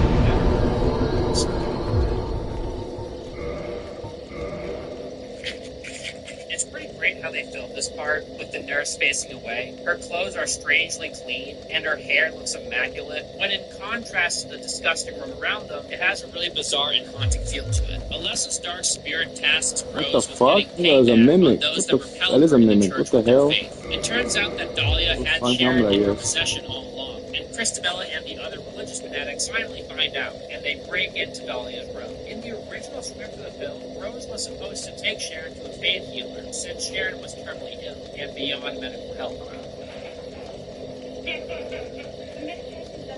They would just end up in Silent Hill by chance. In the game, Harry Mason takes Cheryl to Silent Hill for a vacation because she suggested it. The cultists decide to burn Sybil because she is obviously a witch, all all cops are witches. Christabel just loves preaching to these people. This movie has a pretty cool underlying warning against the harm that groupthink and cults can cause. I would like to say that this is an extreme case, but I'm not sure that's true. The cultists in Silent Hill have been trapped in this alternate reality for 30 years after Alessa was burned alive. Given that the water supply likely dried up years prior, and crops obviously can't be grown in this hellish otherworld, where did they get food and water from to survive all these years? Rose shows up to stop things. He screams, "Your fake brain's dead." Wow, okay, so the big fucking knights do respawn. It's crazy, bro. And it infiltrates the church. The blood pouring from Rose only strengthens Alessa's presence in the church. So Alessa is sent into the church with barbed wire so she can personally face the people that wronged her so she can exact revenge. She does this by shoving barbed wire up Christabel's pussy and rips her apart from the inside. Alessa is able to heal Rose's wounds. You might be thinking, oh, how did Dahlia survive all these years, you know? She's been out and about with all these monsters crawling everywhere. Dahlia is immune to the dangers of the fog world and the other world. This means Dahlia is the mother of Alessa, who controls these worlds and is still loved by her. Rose is finally united with Sharon. The haunt ends, and the only people left alive are Rose, Sharon, and Dahlia. Dahlia sits there and ponders why Alessa didn't take her with the others, and Rose responds, "Monsters go to you as a child." Like earlier in the movie, Rose and Sharon leave Scotland and return to Chris who is sleeping in the couch. Rose and Sharon remain in the other world, where Chris nursing them. To add to the accumulated caused by her character's brain in Silent Hill, Rhoda Mitchell did not wash her hair through the entire film. She must have felt so gross by the end of it. Centralia, Pennsylvania was the inspiration for the movie adaptation. In researching the film, screenwriter Roger Avery came across this almost abandoned town with a 40-year-old coal fire burning underneath it. The majority of the creatures in the film were actually taken from the Silent Hill 2 game, despite the film being based on the first Silent Hill game. The Grey Children and the Creepers, or the monstrous insects with human faces, are the only monsters taken from Silent Hill. Boost boys? Fuck is boys? Man are from Silent Hill 2. Colin the Janitor is the If I only got it monster in the boosted film now. who is an original creation and does not come from the games.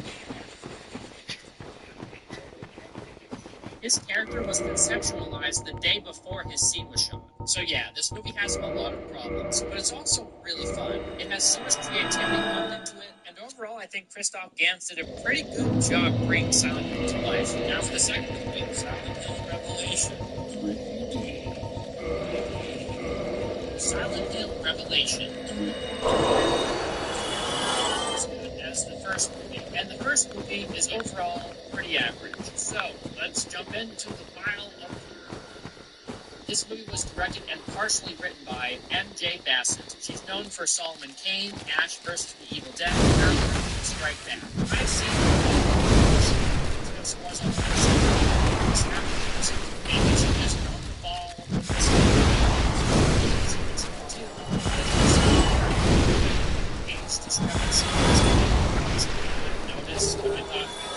Anyway, the first film takes place in 2004, with the Great Fire occurring in November 1974. Fire occurred. That was 30 years ago. It's over now. Sharon is 9 years old during the film's events, meaning that she was created in 1995, while Alessa was born in 1963. This film takes place 6 years after the previous film. This would mean that this film takes place in 2010, which would make Sharon 15, not 17 or 18. By Sharon's age, it appears to be very well. The official website for this film implies that the first film's events were retconned from 2004 to 2006. It's likely, however, that Bassett and the use of Samuel assume that the first film took place in this implies that Sharon was 11 during the first film's events. I went to school like since I was 11. Supporting the implication that the timeline was retconned. In the first film, the fire that destroyed the town was caused when the pit of burning coals that was used to burn Alessa overturned, burning through the fire and into the coal mines beneath the town. However, in Revelation, Alessa created the fire with rage after the burning. This movie starts with Heather in a circus nightmare. Apparently, Rose spoke to Christopher through mirrors or something. It's just some weird way for them to speak to each other through dimensions. He promised her that he'd keep Sharon safe. Somehow, Sharon escaped the other world and popped out on Chris's couch, holding some sort of medallion. Chris has never Snow is a secret with her because she has clothing from Goodwill. All of your clothes from Goodwill? Or how dare you behold? Also, Jon Snow is in this. Kit Harington admitted trying to play the Silent Hill games for research, but he quit because they were too scary for him. However, he also added that he didn't need to play the games, as his character bears very little relation to his game. Okay, here we go. Here we go. Here we go. Nightmare vision. I'm for the boss. Moonlight Butterfly. She's being followed by a weirdo with a fedora. Turns out he's a private Oh, shit. investigator hired by the Silent Hill. Hello, Moonlight Butterfly. This lost How are you? attacks the elevator and kills the private, and then receives the camera to prevent and does not meet Douglas until he meets him.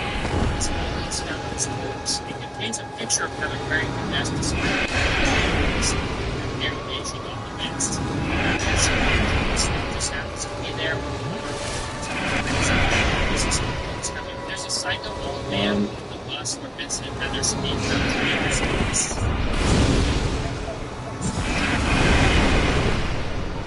Snow's lines don't sound natural at all. They aren't sentences. Speak.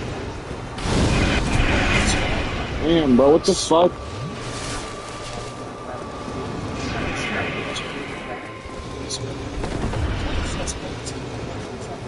Arrives home. Her dad had been taken away, and she finds a Silent Hill next to Karen's dad. Karen and Vincent take a lunch at Sharon's dad's help. Vincent is around. Karen is free.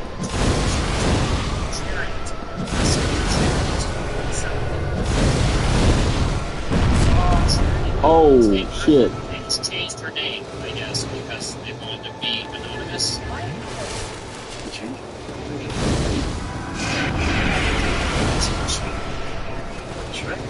Vincent tells Heather that in order for someone to temporarily escape Silent Hill, they have to go through a present.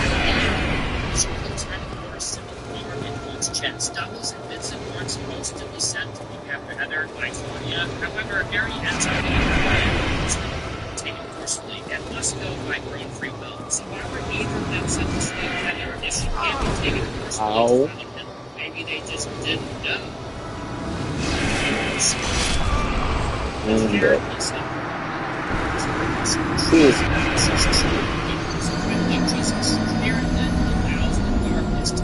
Arranged fight, just what I want. I guess I'll use my fucking bow, I guess. Karen wakes up, leaves the hotel, and walks to Silent Hill. That was just outside of it, I guess. She brings her gun. Dahlia makes an appearance again. There's a spooky mannequin scene. We watch as this naked lady is turned into a mannequin. The special effects are very dated in this scene. So this terrible-looking mannequin monster chases Sharon and this lady that she saved from a bunch of saran wrap. The saran wrap lady gets pulled away. Trinity from The Matrix is in this too. Yeah, Carrie Ann Moss plays this evil lady named Claudia Wolf. She has powder all over her skin, and she's wearing a terrible-looking wet wig. Jon Snow is her son.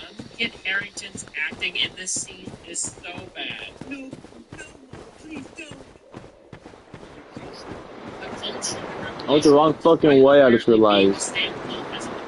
My dumbass, bro. Entirely different set of beliefs that is almost completely opposite to that of the original cult. The first film shows that Alessa Gillespie was burned alive as a witch due to the cult believing that she was sin incarnate because she was born out of wedlock. In Revelation, however, the cult burned Alessa so they could perform a ritual to incarnate her with a physical incarnation of their god, knowing that she would survive the fire. Initially, Bassett claimed on his blog that the Order and the Brethren were two separate cults. The Order is the name of the cult in Revelation, and the Brethren is the name of the cult in the first movie. However, this is contradicted by Vincent's statement in Revelation that the Brethren are the most fanatical members of the Order.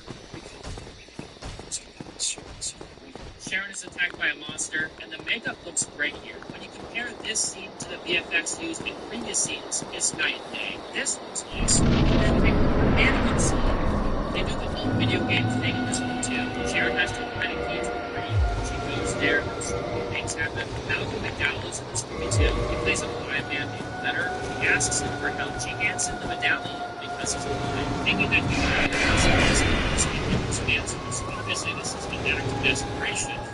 He then shoves it into himself because the other half is in need, and it cures his blindness. She shoots him with her pistol, and he goes flying backwards like he was shot point blank. He turns into this turning friends. It wasn't very well protected, as Achilles' heel was massive. Here, the head rides and starts chopping the other followers' massive. I'm not a shit. Vincent is and the two men that bring him in here, it seemed like they were very they like shock and asks Vincent where to find her dad. She's way too wild in this scene.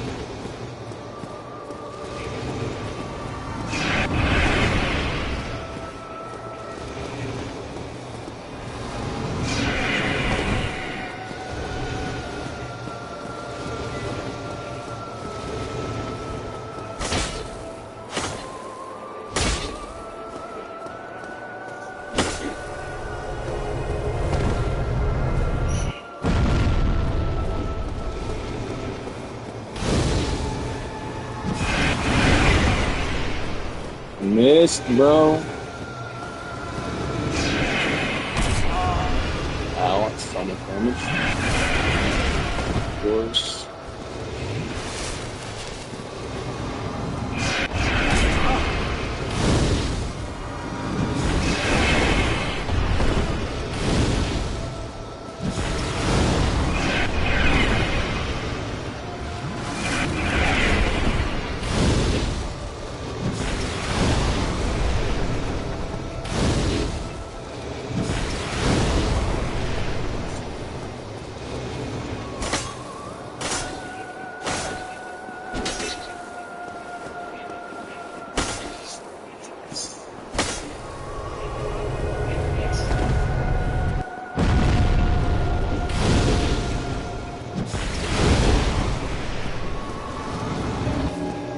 What the fuck?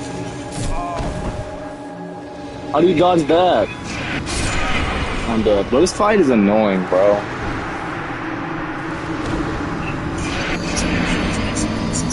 Here, pedals a contraption to spin a carousel. Sharon meets Alessa on this carousel. This scene is pretty awful. The evil Alessa is just Sharon, but gothic.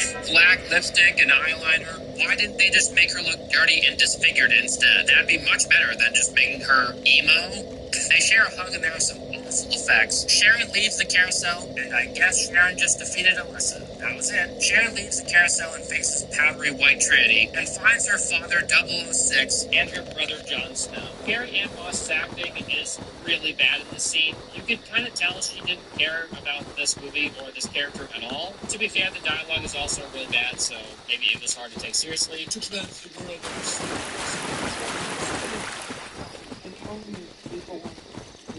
I feel she was definitely miscast. Trinity touches the medallion and her true self is revealed. She's the blade-faced monster from earlier. She has a little duel with Pyramid Head, who I guess Sharon summoned to fight for her. The fight scene is not the best, but it's flashy enough to be entertaining. Sharon's dad is like, yeah, we're free, but I'm gonna stay and try and find Rose. Yo, beautiful boy, look after my daughter, will ya? Into the odd choice, but okay. The last scene of the movie, Heather and Vincent are leaving Silent Hill. The truck driver who picks them up is Travis Brady, the main character of Silent Hill Origins. Also, the bus with 2 police cars is smarting it.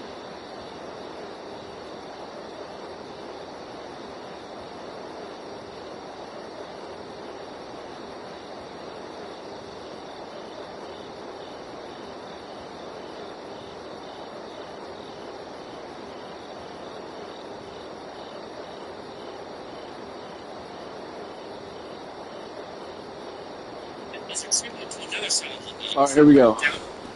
Meant to be said for any possible sequence should the film be successful, but advertised and received overwhelmingly negative reviews. His fantasy was probably abandoned. The subplot involving Heather being poisoned by the police as a suspect because her focus had analysis crime scenes. That little hit, what the fuck? Yes,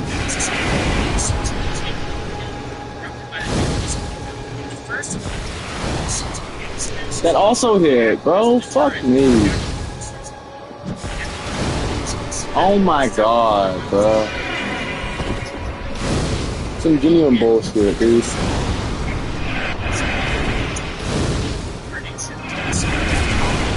Alessa's personality and powers. This complete version of Alessa is the child whose takes over their being to be a Sharon. Alessa's father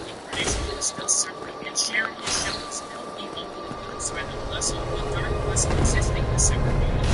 Muscle states that Sharon was created so that That was my fault. Fuck me. this is contradictory Muscle's usage of Sharon as a Muscle created Sharon. Now,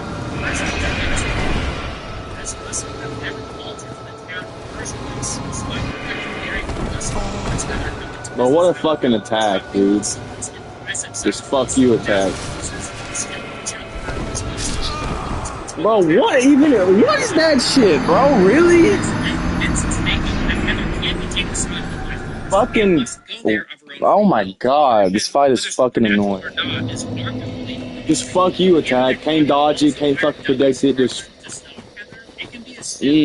Plasma ball of bullshit towards me. Evidence that he had to go through the same trial, unless of course he isn't from Silent Hill. And if this was the case, then how was the Iron Man photographed from Silent Hill?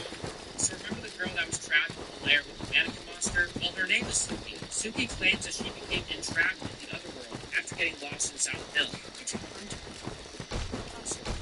Suggesting that any person can become entrenched in the alternate reality. This directly conflicts with Dahlia's statement in the original film that only Alessa can open and close the door to something.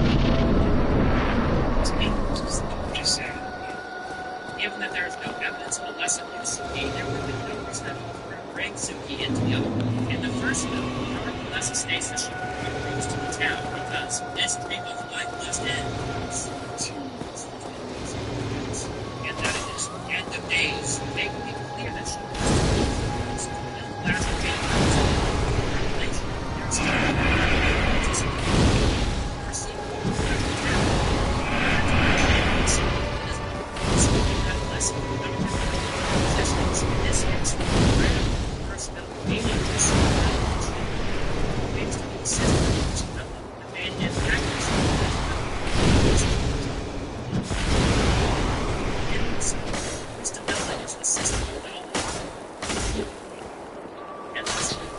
There's still space enter in this presence, something that would have been potentially added in the sister relationship from the first one, was meant to be part of Revelations.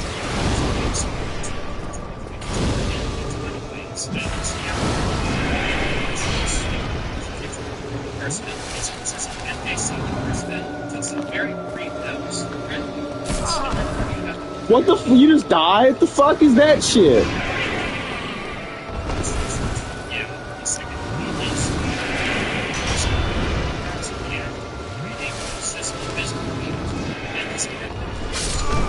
Oh my god, dude, this fucking fight is awful.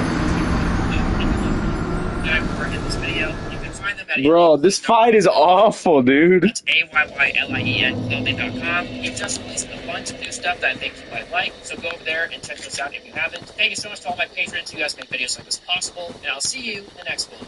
Bye!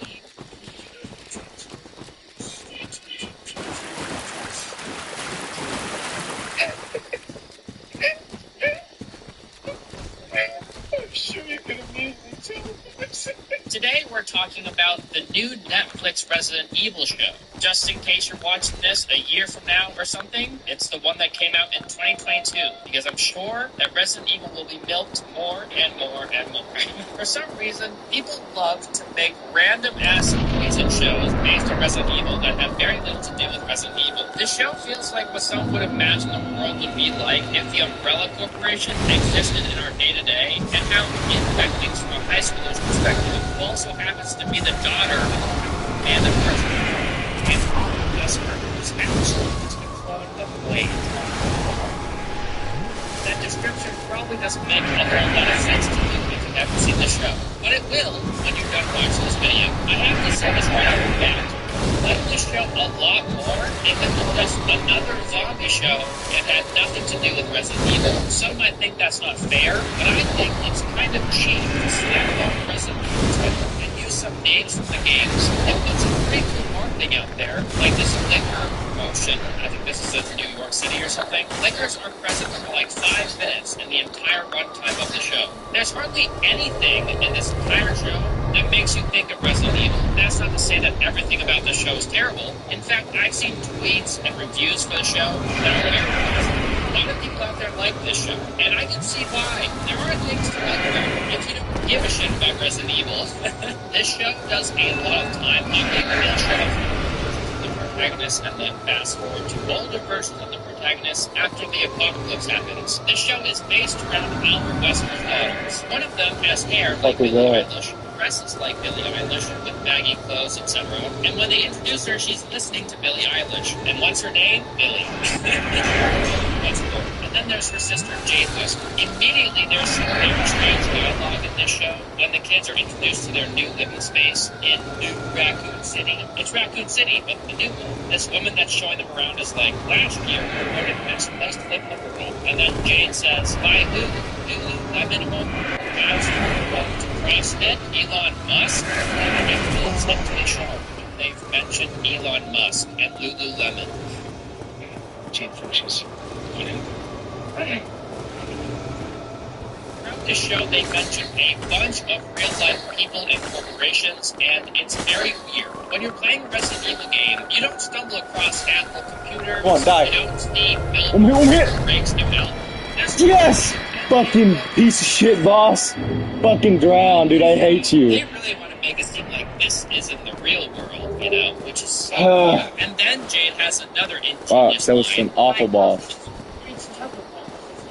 Zootopia porn? This is the first episode, and these are the lines that they're given?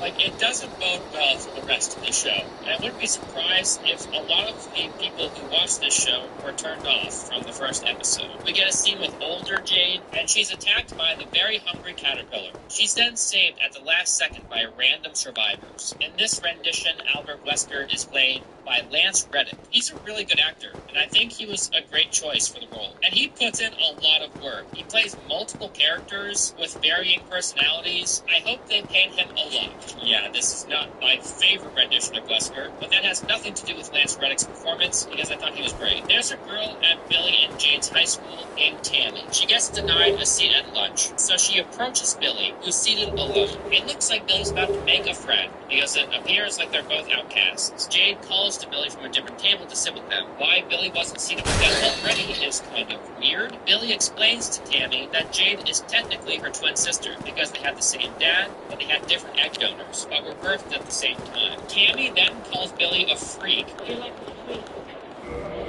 After just being denied by a different group of girls to sit with them, Tammy is very socially inept, it looks like. She then calls Billy stupid for being vegan. I'm vegan. I'm stupid. She then brags about going hunting. I know that this girl is meant to be a bully, but this is all coming across a little forced, I think. They then start physically fighting each other for no reason, really. It's so weird. It's like this Tammy girl approached Billy just to be mean to her. Like, what? It's definitely not your stereotypical bully, you know? Normally a bully has, like, a group of friends that they go around with that hype them up and give them confidence, but this strange girl is just a bully because she's a bully. She's just mean for no reason. She's just a bitch.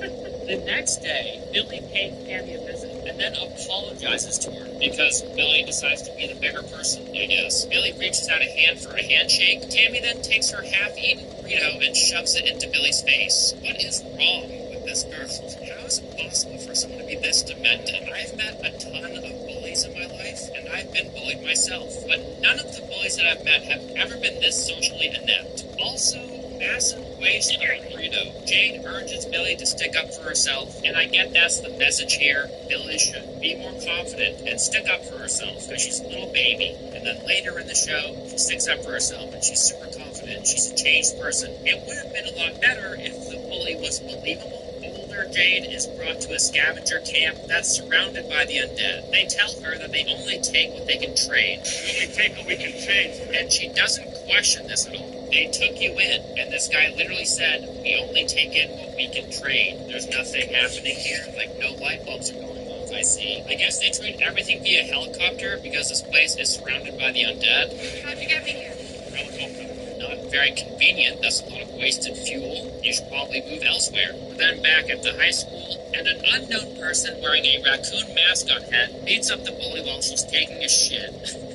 This person then frames Billy by leaving the raccoon head in Billy's locker. Billy just leaves her locker unlocked, I suppose. But then again, with later find out that it was Jade who did this. Kind of fucked up for her to do this to her own sister, and she might know her sister's combination to her locker, so that's how she put the mask on head in there. There's a meeting between the parents and the principal of the school. Albert Wesker threatens Tammy's father's job, and as he's doing this, he mentions Google, Apple, and Pornhub. It's so awkward. Bill Gates is out there in the world somewhere, in the same world as Albert Wesker.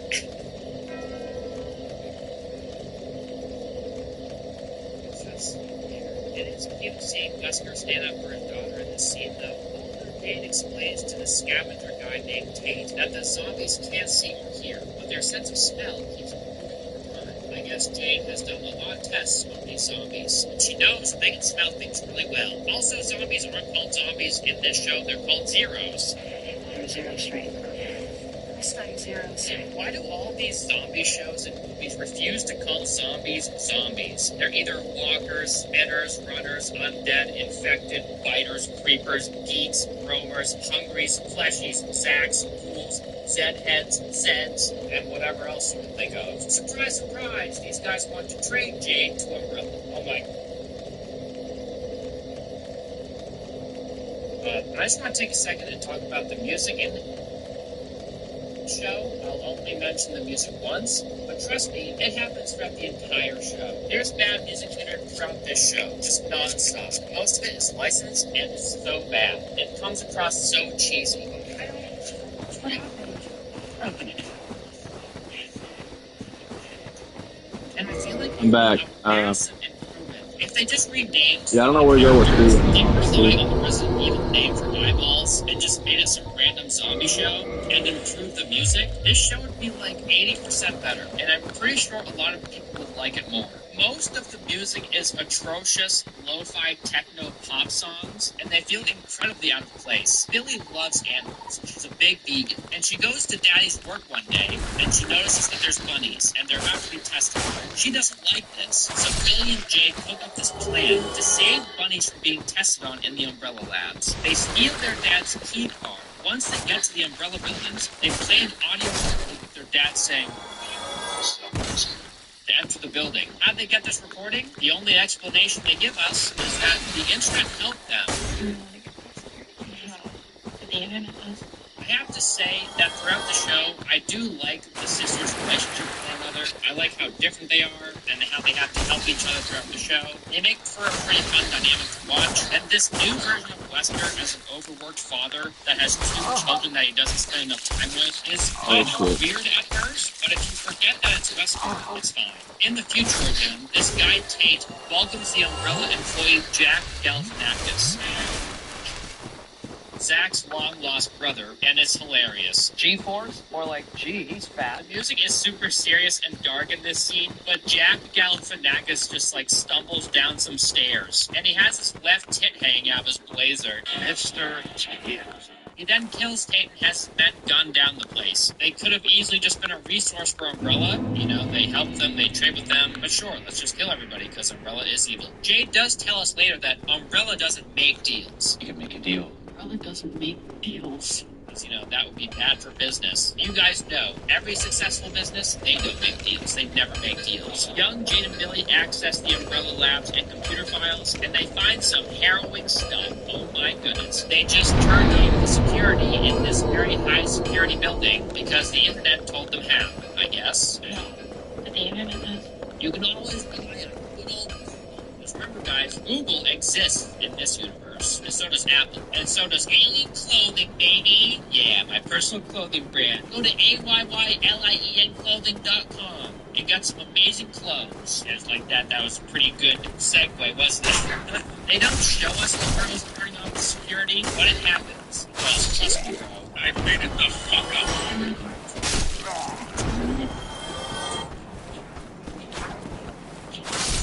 Jade knows that Dad's passwords and everything is Spock 21, because in this universe, Wesker is a huge Star Trek nerd. Your password to everything is Spock 21. You stupid. And their dad was basically just a lab slave until he was released and he adopted some kids, and I guess he just watched Star Trek. It's pretty ridiculous that Jade would know Wesker's password when behind this password is some very sensitive and confidential material, and it's pretty idiotic for a guy like Wesker to use the same simple password for everything and never change it. Billy ironically lets out a Cerberus from its cage. If you're not aware, a Cerberus is just like a zombie dog in the Resident Evil universe. It's kind of weird that the Cerberus wasn't snarling or barking at them when they entered the room. He was a good old boy until Billy's darn camera flash spooked him. Totally makes sense. Yeah, because the Cerberus acted like this in every single other adaptation of Resident Evil. It wouldn't just kind of chill and sit there until you flash it with a camera. But anyway, so the alarm is blaring and the girls are trying to hide away from this Cerberus. There's a cool moment when the dog is standing on a table. It's trying to sniff them out when this Joy Bear prototype hologram is singing in the background. It gives the scene a very eerie and spooky feel to it.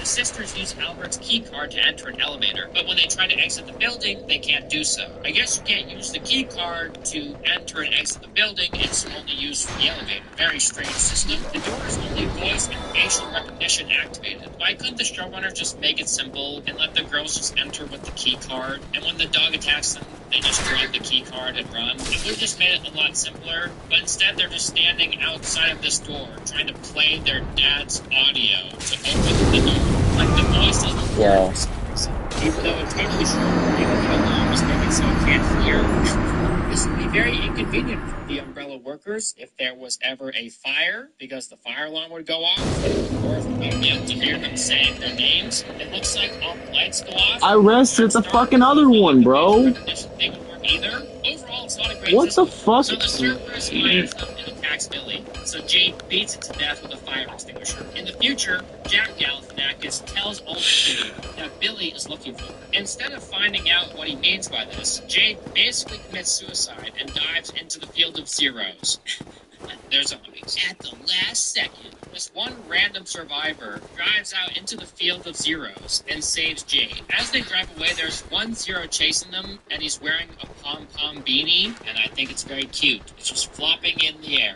I thought that was a nice touch. Very nice pom-pom beanie, Mr. Zombie Man. Back with younger Billy and Jade, who arrives at the Umbrella facility to save the girls before killing them. Albert Wesker, of course. It's like he's the only dude that works here. Coincidentally, he just happened to wake up and noticed that his keycard was missing. It would have been nice if they showed us that happening. Also, Wesker ends up covering for his daughter so they can leave safely. Back with future Jade, the showrunners had no idea what to do with this random scavenger that felt compelled to save Jade for whatever reason, so they had some random zombies kill him. Jade takes the Jeep without any issue and drives away. I think it's a Jeep. I'm not sure what kind of car it is. It's like an SUV. I'm not sure. Back with the younger girls, Wesker saves the day by erasing everything that points to the girls being there before the rest of Umbrella arrives at the scene. We then meet Evelyn Marcus, a big wig at Umbrella. It's implied in this episode that she knows that Wesker's kids were involved somehow, which is a pretty huge leap to take. Okay, when Wesker is checking out the bite marks on Billy, COVID is mentioned. No, it's not. Thank you for reminding me of the real world so often, random Resident Evil Netflix show. I appreciate it. Older Jade finds her way to an Umbrella marketplace. She visits a cat lady, and she's looking for her friend Barry. No, it's not Barry Burton, like you would expect. It's just a random guy named Barry. At least I hope it's not Barry Burton, because he's infected and chained up in the bathroom. Marriage is complicated. Jade retrieves a helpful notebook full of helpful people from his pocket and leaves. Apparently, Barry's wife was feeding him cats, keeping him alive by feeding him her cats. Ew. The cat thing? Billy is sick from the dogfight. Oh no, is she gonna die? I hope not. In the middle of watching the show, I went to IMDb and found out that she definitely doesn't die because there's an actress that plays older Billy, so kind of ruined it for me, but... Younger Jade befriends some nerd named Simon at school to hack through Umbrella's firewall so she can access a site that spills all of the company's secrets. And the only thing this guy wanted from her was her necklace. Kind of a weird trade when you're doing something so risky. Jack Galifianakis visits the cat lady and she offers him an oatmeal raisin cookie when it's clearly not an oatmeal raisin cookie. There's not a single raisin to be found in this cookie. This is the kind of bullshit I won't tolerate. I guess a drone spotted Jade entering the residence. So that's how Jack Galifianakis knew to go here to find out where Jade was headed. These same drones didn't happen to catch Jade leaving the place 5 minutes later, not sure how. In the next scene, Jade is in a pub and she's trying to buy transportation. And guess who's in this pub? None other than Fried Barry himself. Yes! Yes! Our boy, Gary Green, is getting some work. I mean, yeah, he's in the show for like 3 seconds, and he says like one word, but still. It's cool to see him again. We then find out that Evelyn is a chronic masturbator. Why? Just why, show? Why? Yeah, when she's giving examples of all the people that their drug joy could help, she mentions chronic masturbators like herself. How is this cringe lord in power? Well, I guess in the same universe Elon Musk is a thing, so I guess it's possible. She tells Wesker that he has no choice but to help her get this drug out there, because he needs the blood that the company supplies him, which is really weird because we find out later that that's not the case. He gets the blood from his daughters, and he does this by accessing a secret lab in his basement that the girls don't know about. I mean, yeah, the company is helping him, like they're letting him work there, and they helped free him from the original Albert Wesker, but they don't supply the blood for him, so it's kind of weird. Evelyn does know that the girls supply the blood for Wesker, so he can prolong his life as a clone, so maybe she's threatening to expose him to the girls, and they don't want to reveal this secret to the audience yet, so she threatens Wesker in this really roundabout, weird way that is not natural at all, and a way that she definitely would not have done it if it weren't to keep some information from the audience. So it's just weird. In this show, they do the stereotypical thing with like the big corporation who just wants to get rich by putting a drug out there that will help people and get them hooked on your drug, but the drug has really awful side effects, but they can also supply the antidote for those side effects just to make them more powerful and more rich. It's nothing new. Yeah, so it's kind of a tired way to write a villain. Jade learns what happens to someone when they're infected with the T-virus by talking to this guy named Angel, who's the author of a blacklisted website. This guy has dedicated his life to exposing Umbrella. When they video call each other, apparently they're using Paint, and they have no internet access. Billy exhibits increased strength, and her little doggy knows that something is wrong with her, and tries to run from her. There's a scene when she's bleeding from the mouth. Clearly this virus is taking hold of her, right? No. They tell us that she's kind of immune later in the show. It impacts her, but very slowly. And you can tell because she's bleeding out of her mouth. Like, what the hell? She just got bit and she's already bleeding out of her mouth. How is that slow? Apparently after all this stuff happens and it looks like she's gonna die, the virus just kind of stops and lets her live to adulthood. Older Jade's transport group is intercepted by Umbrella, and they're being shot at by a drone, and the drone goes, "Do not resist," as it's raining gunfire down on them. It's kind of funny because Billy ordered him to catch Jade alive. This isn't how you do that. Episode 3, Jack Galifianakis goes, "Those are rubber bullets, right?" "We are rubber bullets, right?" So why isn't Jack ordering the drone to stop firing? He could have easily killed or will kill Jade, but he doesn't stop the drone. This is so weird because earlier he was ordering his men to save Jade from the zombies. His men were literally shooting at the zombies around Jade to save her. Keep her alive. Then he just orders the drone to go and gun her down. It's so weird. Jade saves this child, and they're hiding away in a storage container. And then this kid's parents abruptly barge in and find their kid. They just 8,000 souls. Fuck yeah. Havel's ring.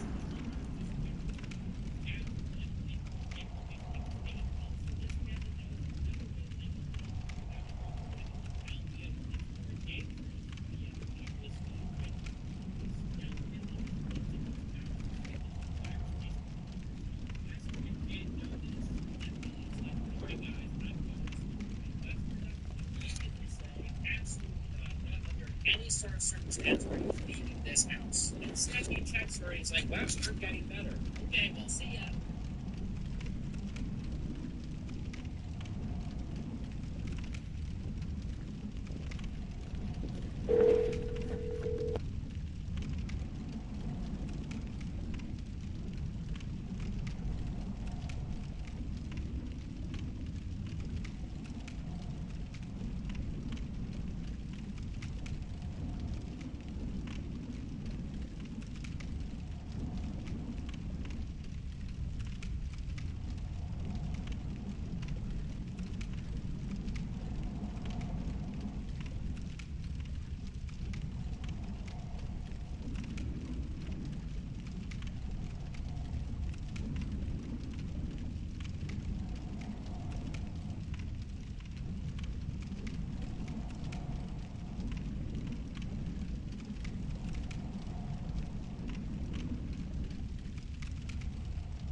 lab rat infected with the same I'm back. virus went cold mode and Watch broke free. Yo, I got that from the fucking butterfly, didn't I? Billy, she's like, yeah, I think Billy is Is this where I got it from the But butterfly? she read up on this virus. Oh, I'm and back she knows here very too. well what's happening to Billy. Like, no, Billy is not Shit. going to school.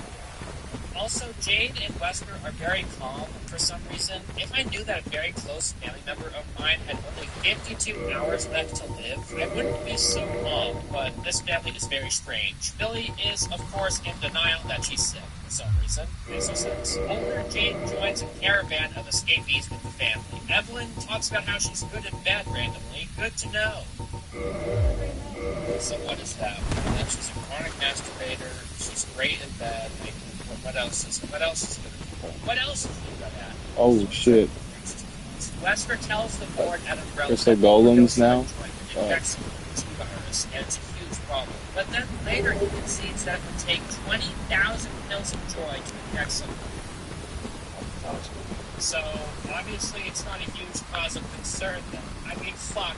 You take 30 Advil, you'll get your stomach pumped. Like, what the hell? You need to take 20,000 of these things for something bad to happen? Dude, you take 20,000 of anything. Anywhere? Yeah, just name it, anything. Like, maybe not grains of sugar.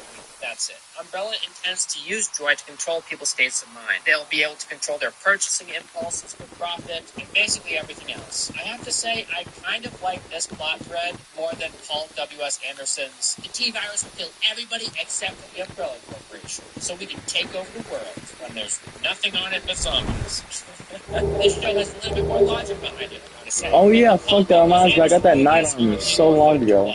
This show is a massive drag most of the time. The leader of the caravan that Jade is a part of is Keystone, and he's questioned by Jack Galifianakis. Jack and his men stop the convoy, and then they're all attacked by lickers. We finally get one of the 3 reminders that this is a Resident Evil show. Very nice. Jade is running with this other random Struggle how They much get better jumped this by a less licker, but this weight. person is not an important character, so Jade just ignores him. She turns away Damn, and that's keeps on keeping heavy as on. fuck. To be fair, there are a Yeah, shitload of lickers in this not place, that so roll. yeah, I'm fucking stay in your loose. cell.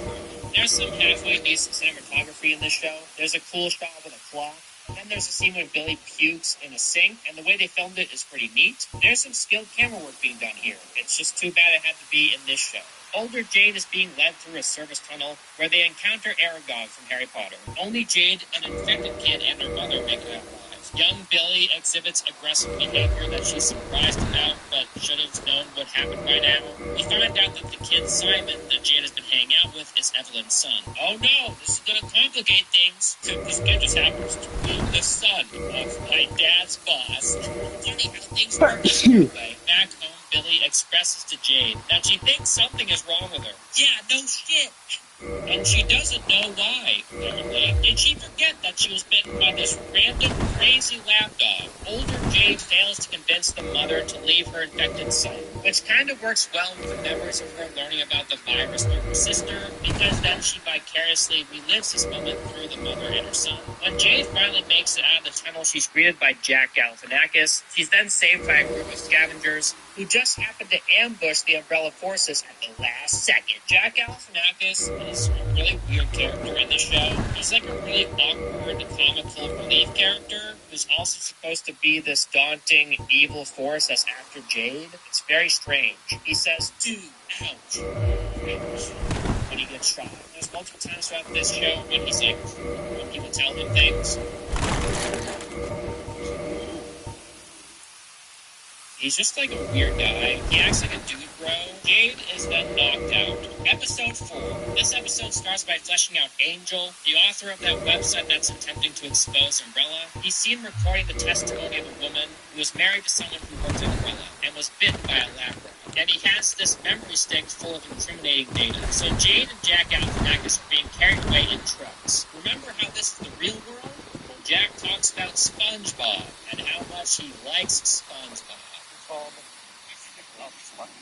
How is this show real? He has a tip in his arm so Umbrella can track their location. We go back in time, and Wesker and his team fails to create a cure for the virus. He finally shows some emotion. 3.5 5 hours before his daughter turns into a zombie. Yeah, bro. Billy decides she wants to go to a party to enjoy her last 3 hours alive. Older Jade and Jack Galifianakis are pushed through a prison where we see a bunch of zeros being used to turn a large wheel. I think it's pretty cool in zombie shows and movies when people use zombies in creative ways to generate power or do some other passive task for them. But in this show, it's kind of dumb, because clearly they wouldn't be able to have the zombies push a wheel like this in a circle without something else luring them in a circle or something controlling them. And in this case, something is controlling them. A Mother Zero. Oh my god, I know what this is. I missed this fucking down path.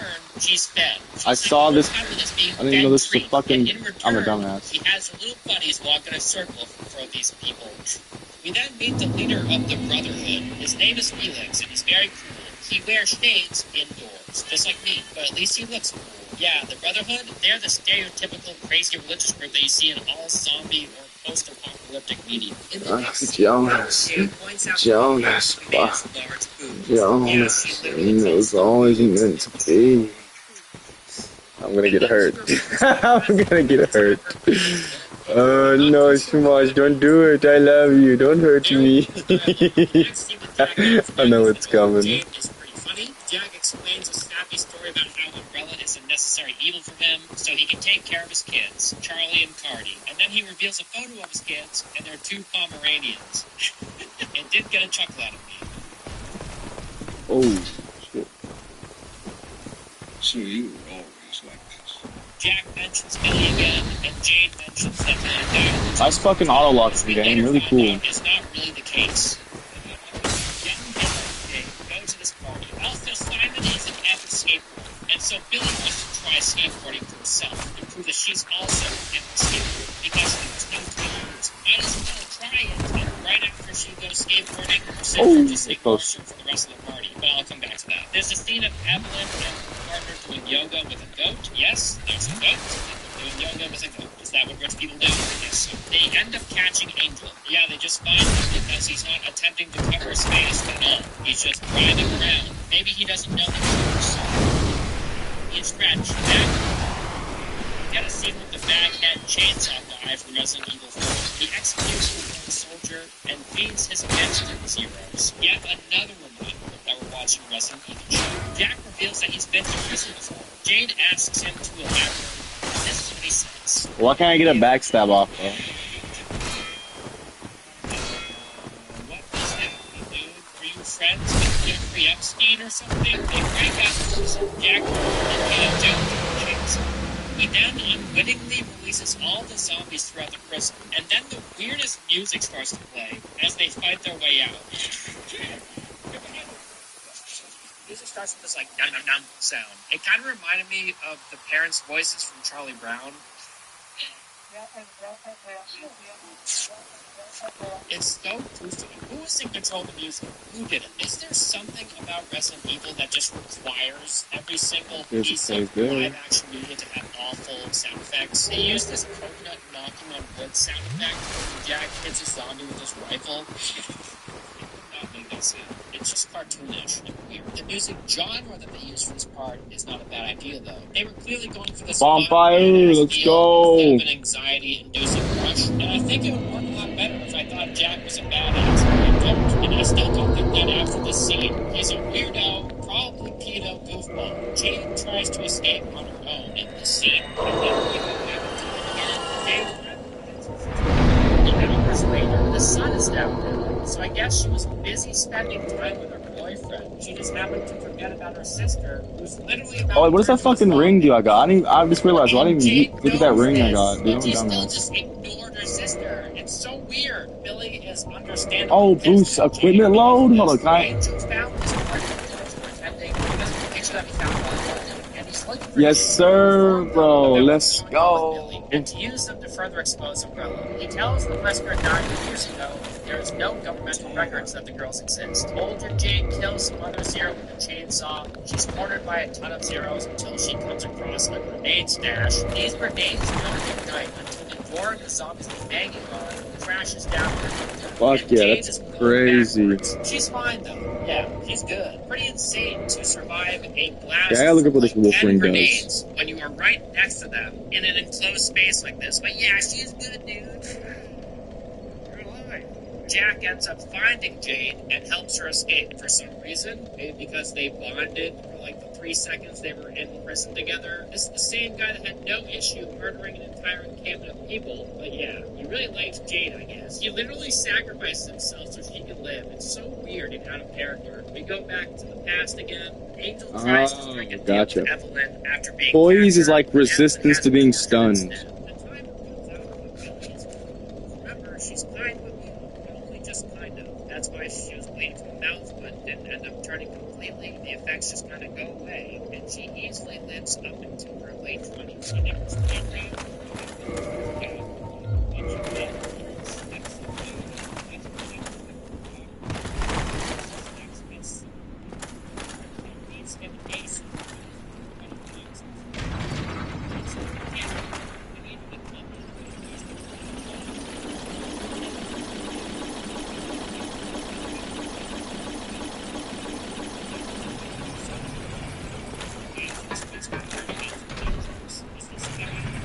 Now, where does this take me?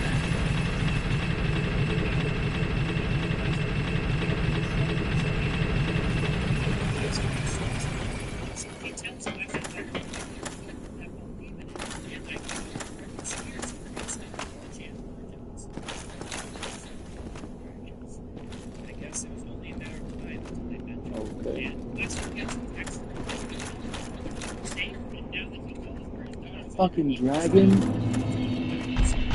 Or a drake, maybe? Oh, okay, it's coming. Ouch! Oh, he's super strong too. Okay, fuck, this is bad. Shit. Here. Oh lord, he coming.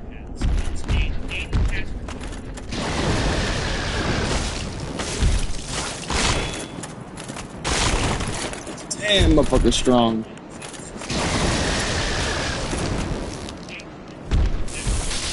Ow.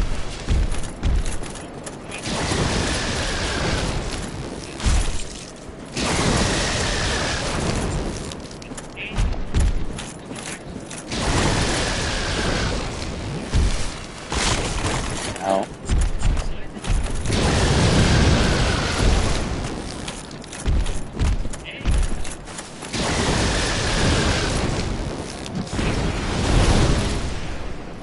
That's shit.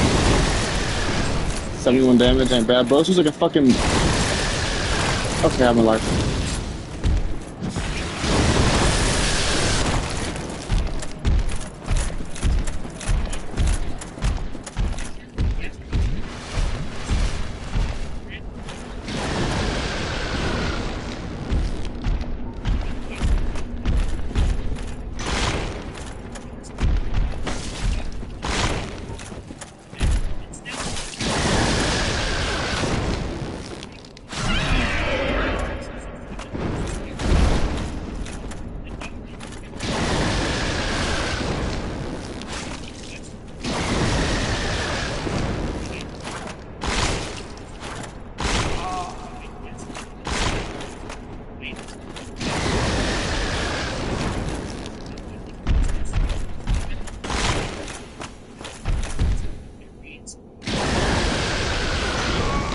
Bullshit, through the wall. Maybe I'm just really bad with riddles. Maybe that's what I'm getting out of this. They find a secret trap.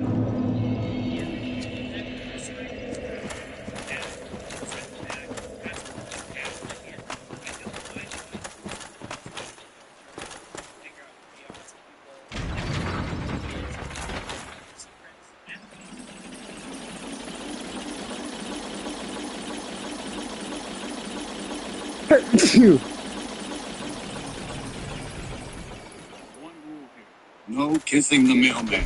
I don't think that's going to be a problem. You have Roblox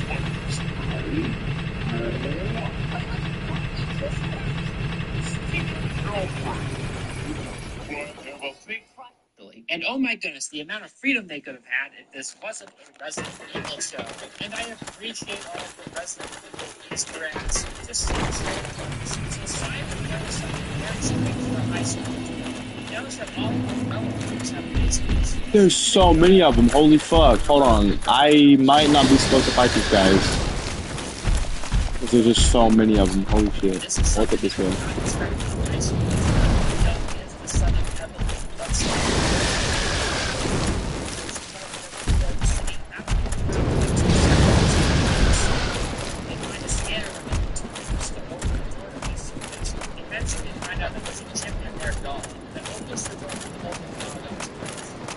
Oh no, bruh. Is that a sleeping creature?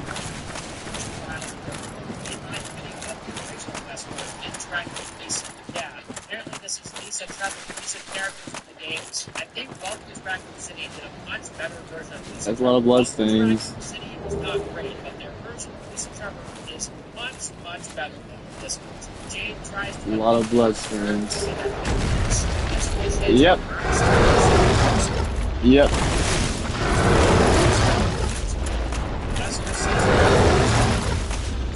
He's fucking a wing! Whoa! Fuck me. That was originally meant for Billy. Wesker reveals that Jade and Billy are also science experiments. I got like a shield or some shit. So Wesker tells them that he needs to go to Angel and keep him quiet so he doesn't tell Umbrella about Billy. Episode 6. Wesker fails to convince Evelyn that he isn't a mole. Older Billy apprehends Jade, and she still has the same hair coloring as she did when she was a teenager. Maybe this is just her natural hair. She's like Rogue from X-Men. Billy then helps Jade escape. Apparently we are meant to believe that Evelyn sent Billy to apprehend her own sister. Evelyn sent me to bring you in. Surely Evelyn would not be stupid enough to believe that there's no way these sisters would reconcile and work together. That would be dumb on its own, but what's even worse is that Evelyn is just controlled by Billy now. And this is what, like 10 years later, and Evelyn looks exactly the same. What do you know about it? No. Due to drugs or something, who knows? But I'll explain more about that later. Billy reveals that she's still infected. But for some reason, the T-virus is working much slower in her system. That's the only explanation we get. For some reason, her body's just fighting it a lot easier than the other. And if this is the case,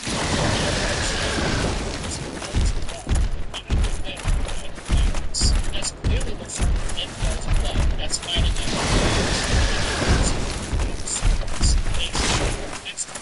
There's a very like 10 minutes into this episode. That was close. Scene skips, so the song skips with it, but not in like Damn, bro. This is just easier for the song just finding out naturally glides in song approach to the city. Jade finds another Zero's head and grabs it from the boat. He meets up with some of the other survivors, and they travel to a big ship, and she's reunited with her family. She has a daughter named Bee and a boyfriend named Archer. Oh, what the fuck? Her and Jade work with another Zero's head to find out exactly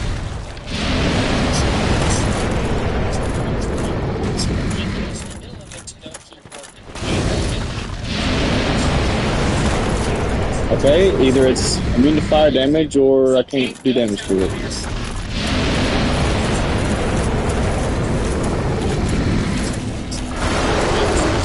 Go, go, go, go, go, go, go, go, go, go, go, go, go. Is he coming? No? Okay. Oh, this is scary looking. Bro, it's gonna break, it's gonna break, it's gonna break, it's gonna break, it's gonna break, it's gonna break, it's gonna break, it's gonna break, it's gonna break.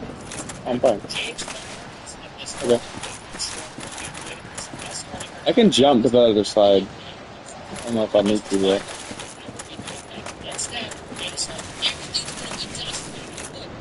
Now this gotta break. Or not, okay. This is a shortcut, sadly. Oh, I used my key! Like the last time I used my key, I came across a super strong enemy though.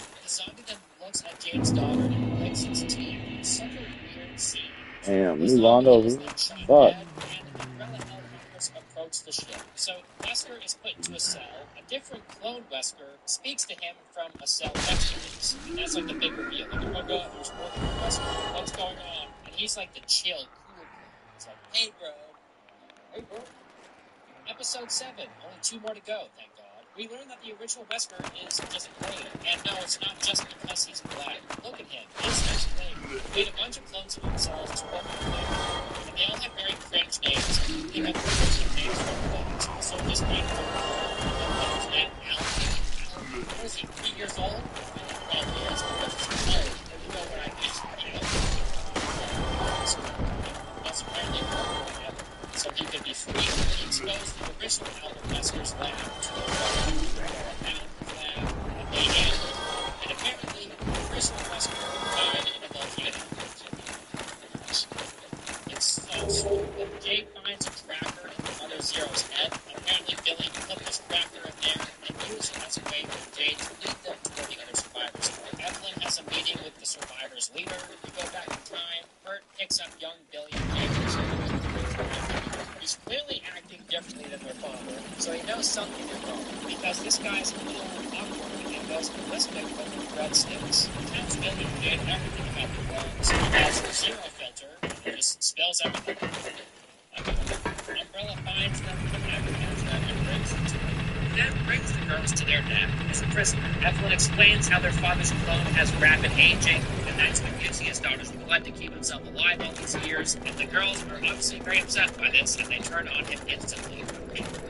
Evelyn ends up drugging Oh shit, I'm at Firelink Shrine again? I guess, and she won't stop working. Simon steals them, spells, even though he has no idea what they are. Back on the ship, the survivor's captain gives Jade to a rope in order to save everybody else. Jade walks into the dark room, and then Evelyn yes. And Evelyn starts singing. Yeah, it's like a music video, the cringiest one you've ever seen. What is happening right now? Why is she singing a TikTok song and dancing? It's this guy again. Sunlight metal. Apparently this Evelyn is fully controlled by Billy, the use of drugs or something. It's so stupid. What are you giving? It's kind of a fun character. She had I can use it. That's partially there. but they had to wait until the very end of the season to completely butcher her. We learned that Billy has been this whole time. Yeah, this is here the whole time. Fuck, how did I miss this, bro? I suck.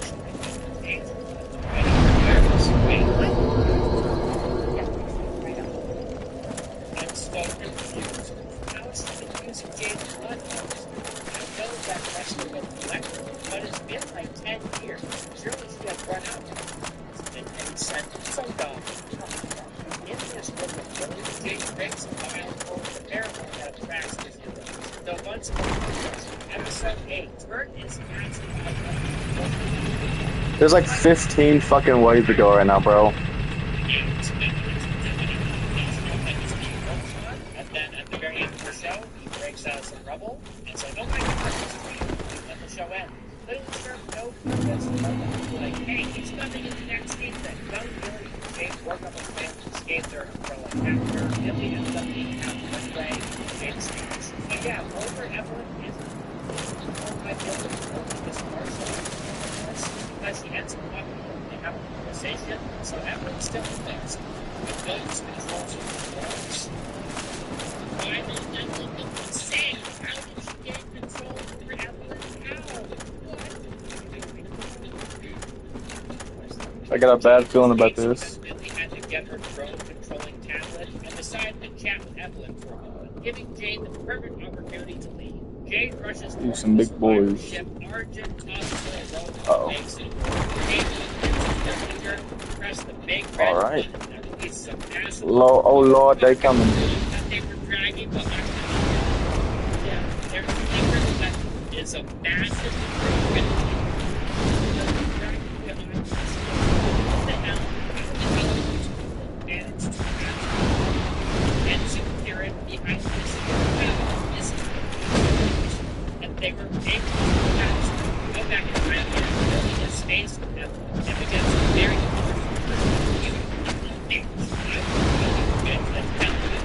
true. It's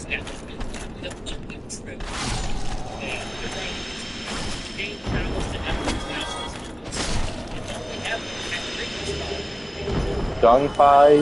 What the fuck? They dropped shit. They also dropped 1,000 souls. It's pretty good. Little Mr. Robot is. Jade tells Simon about the joy pills that he somehow doesn't know about. He doesn't know about the joy pill that it's working with the non-stop. Apparently she never talked about that. Simon does know that everyone's in the house of the dragon. Yes. Simon calls his mom and confronts her about drugging Simon's other mom. They get big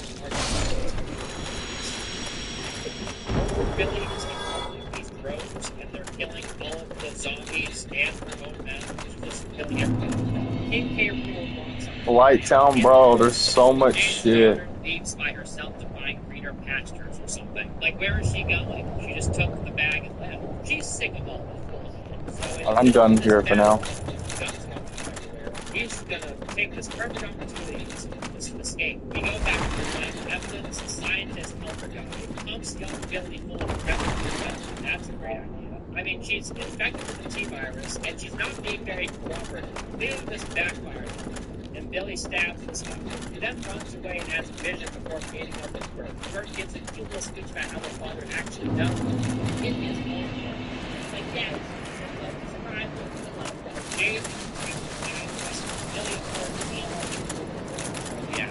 Older Billy pops the grenade that King came forward, slips back, and then some vacuum stuff and David's boyfriend starts arriving. They're going around looking for their daughter. Billy escapes and helicopter. King came forward behind James Tower. Way and runs them. Only two end up covered. Yeah, King came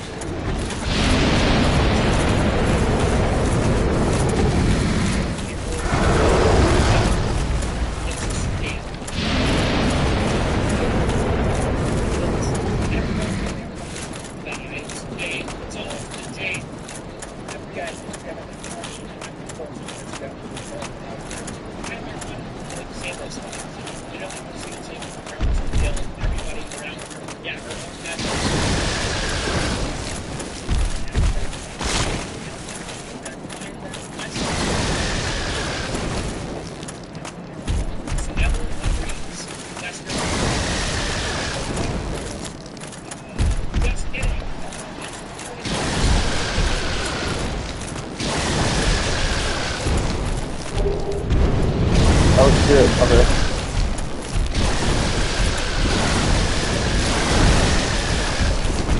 Uh-oh. It's a big door that's not open. Shit. I'm about to die for sure. Yep. Okay. T-virus infects her. She's never seen someone turn to a zombie in front of her instantly. Okay, so there's only two places I can go, thankfully, I guess. There's absolutely no reason she shouldn't believe that there's a possibility she can save herself, but she just shoots them.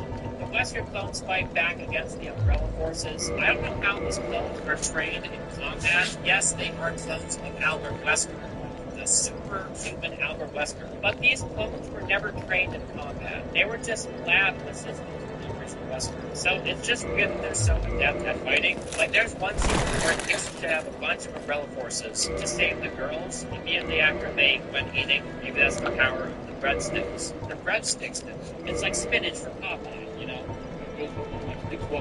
We jump forward in time, Billy shoots Jade, and they take her daughter from her. We go back in time, Jade, Billy, their dad, and Bird run away into a lab and close themselves off. Wesker and Bird rush to create a bomb. Albert decides to stay behind to set off the bomb because Bird never got a real chance to live. How very noble. Evelyn faces Wesker and she says, I have a future, what do you have? And Wesker has an epic comeback. I have a pen. And he uses the pen to light some fuel that blows the place up. Evelyn is able to run away and survive, though. So, really no point in doing this. Bert helps the girls escape. Earlier, I guess, Wesker wrote the name Ada Wong on a piece of paper with an address and gave it to them. Hey, it's another reference. We know who Ada Wong is.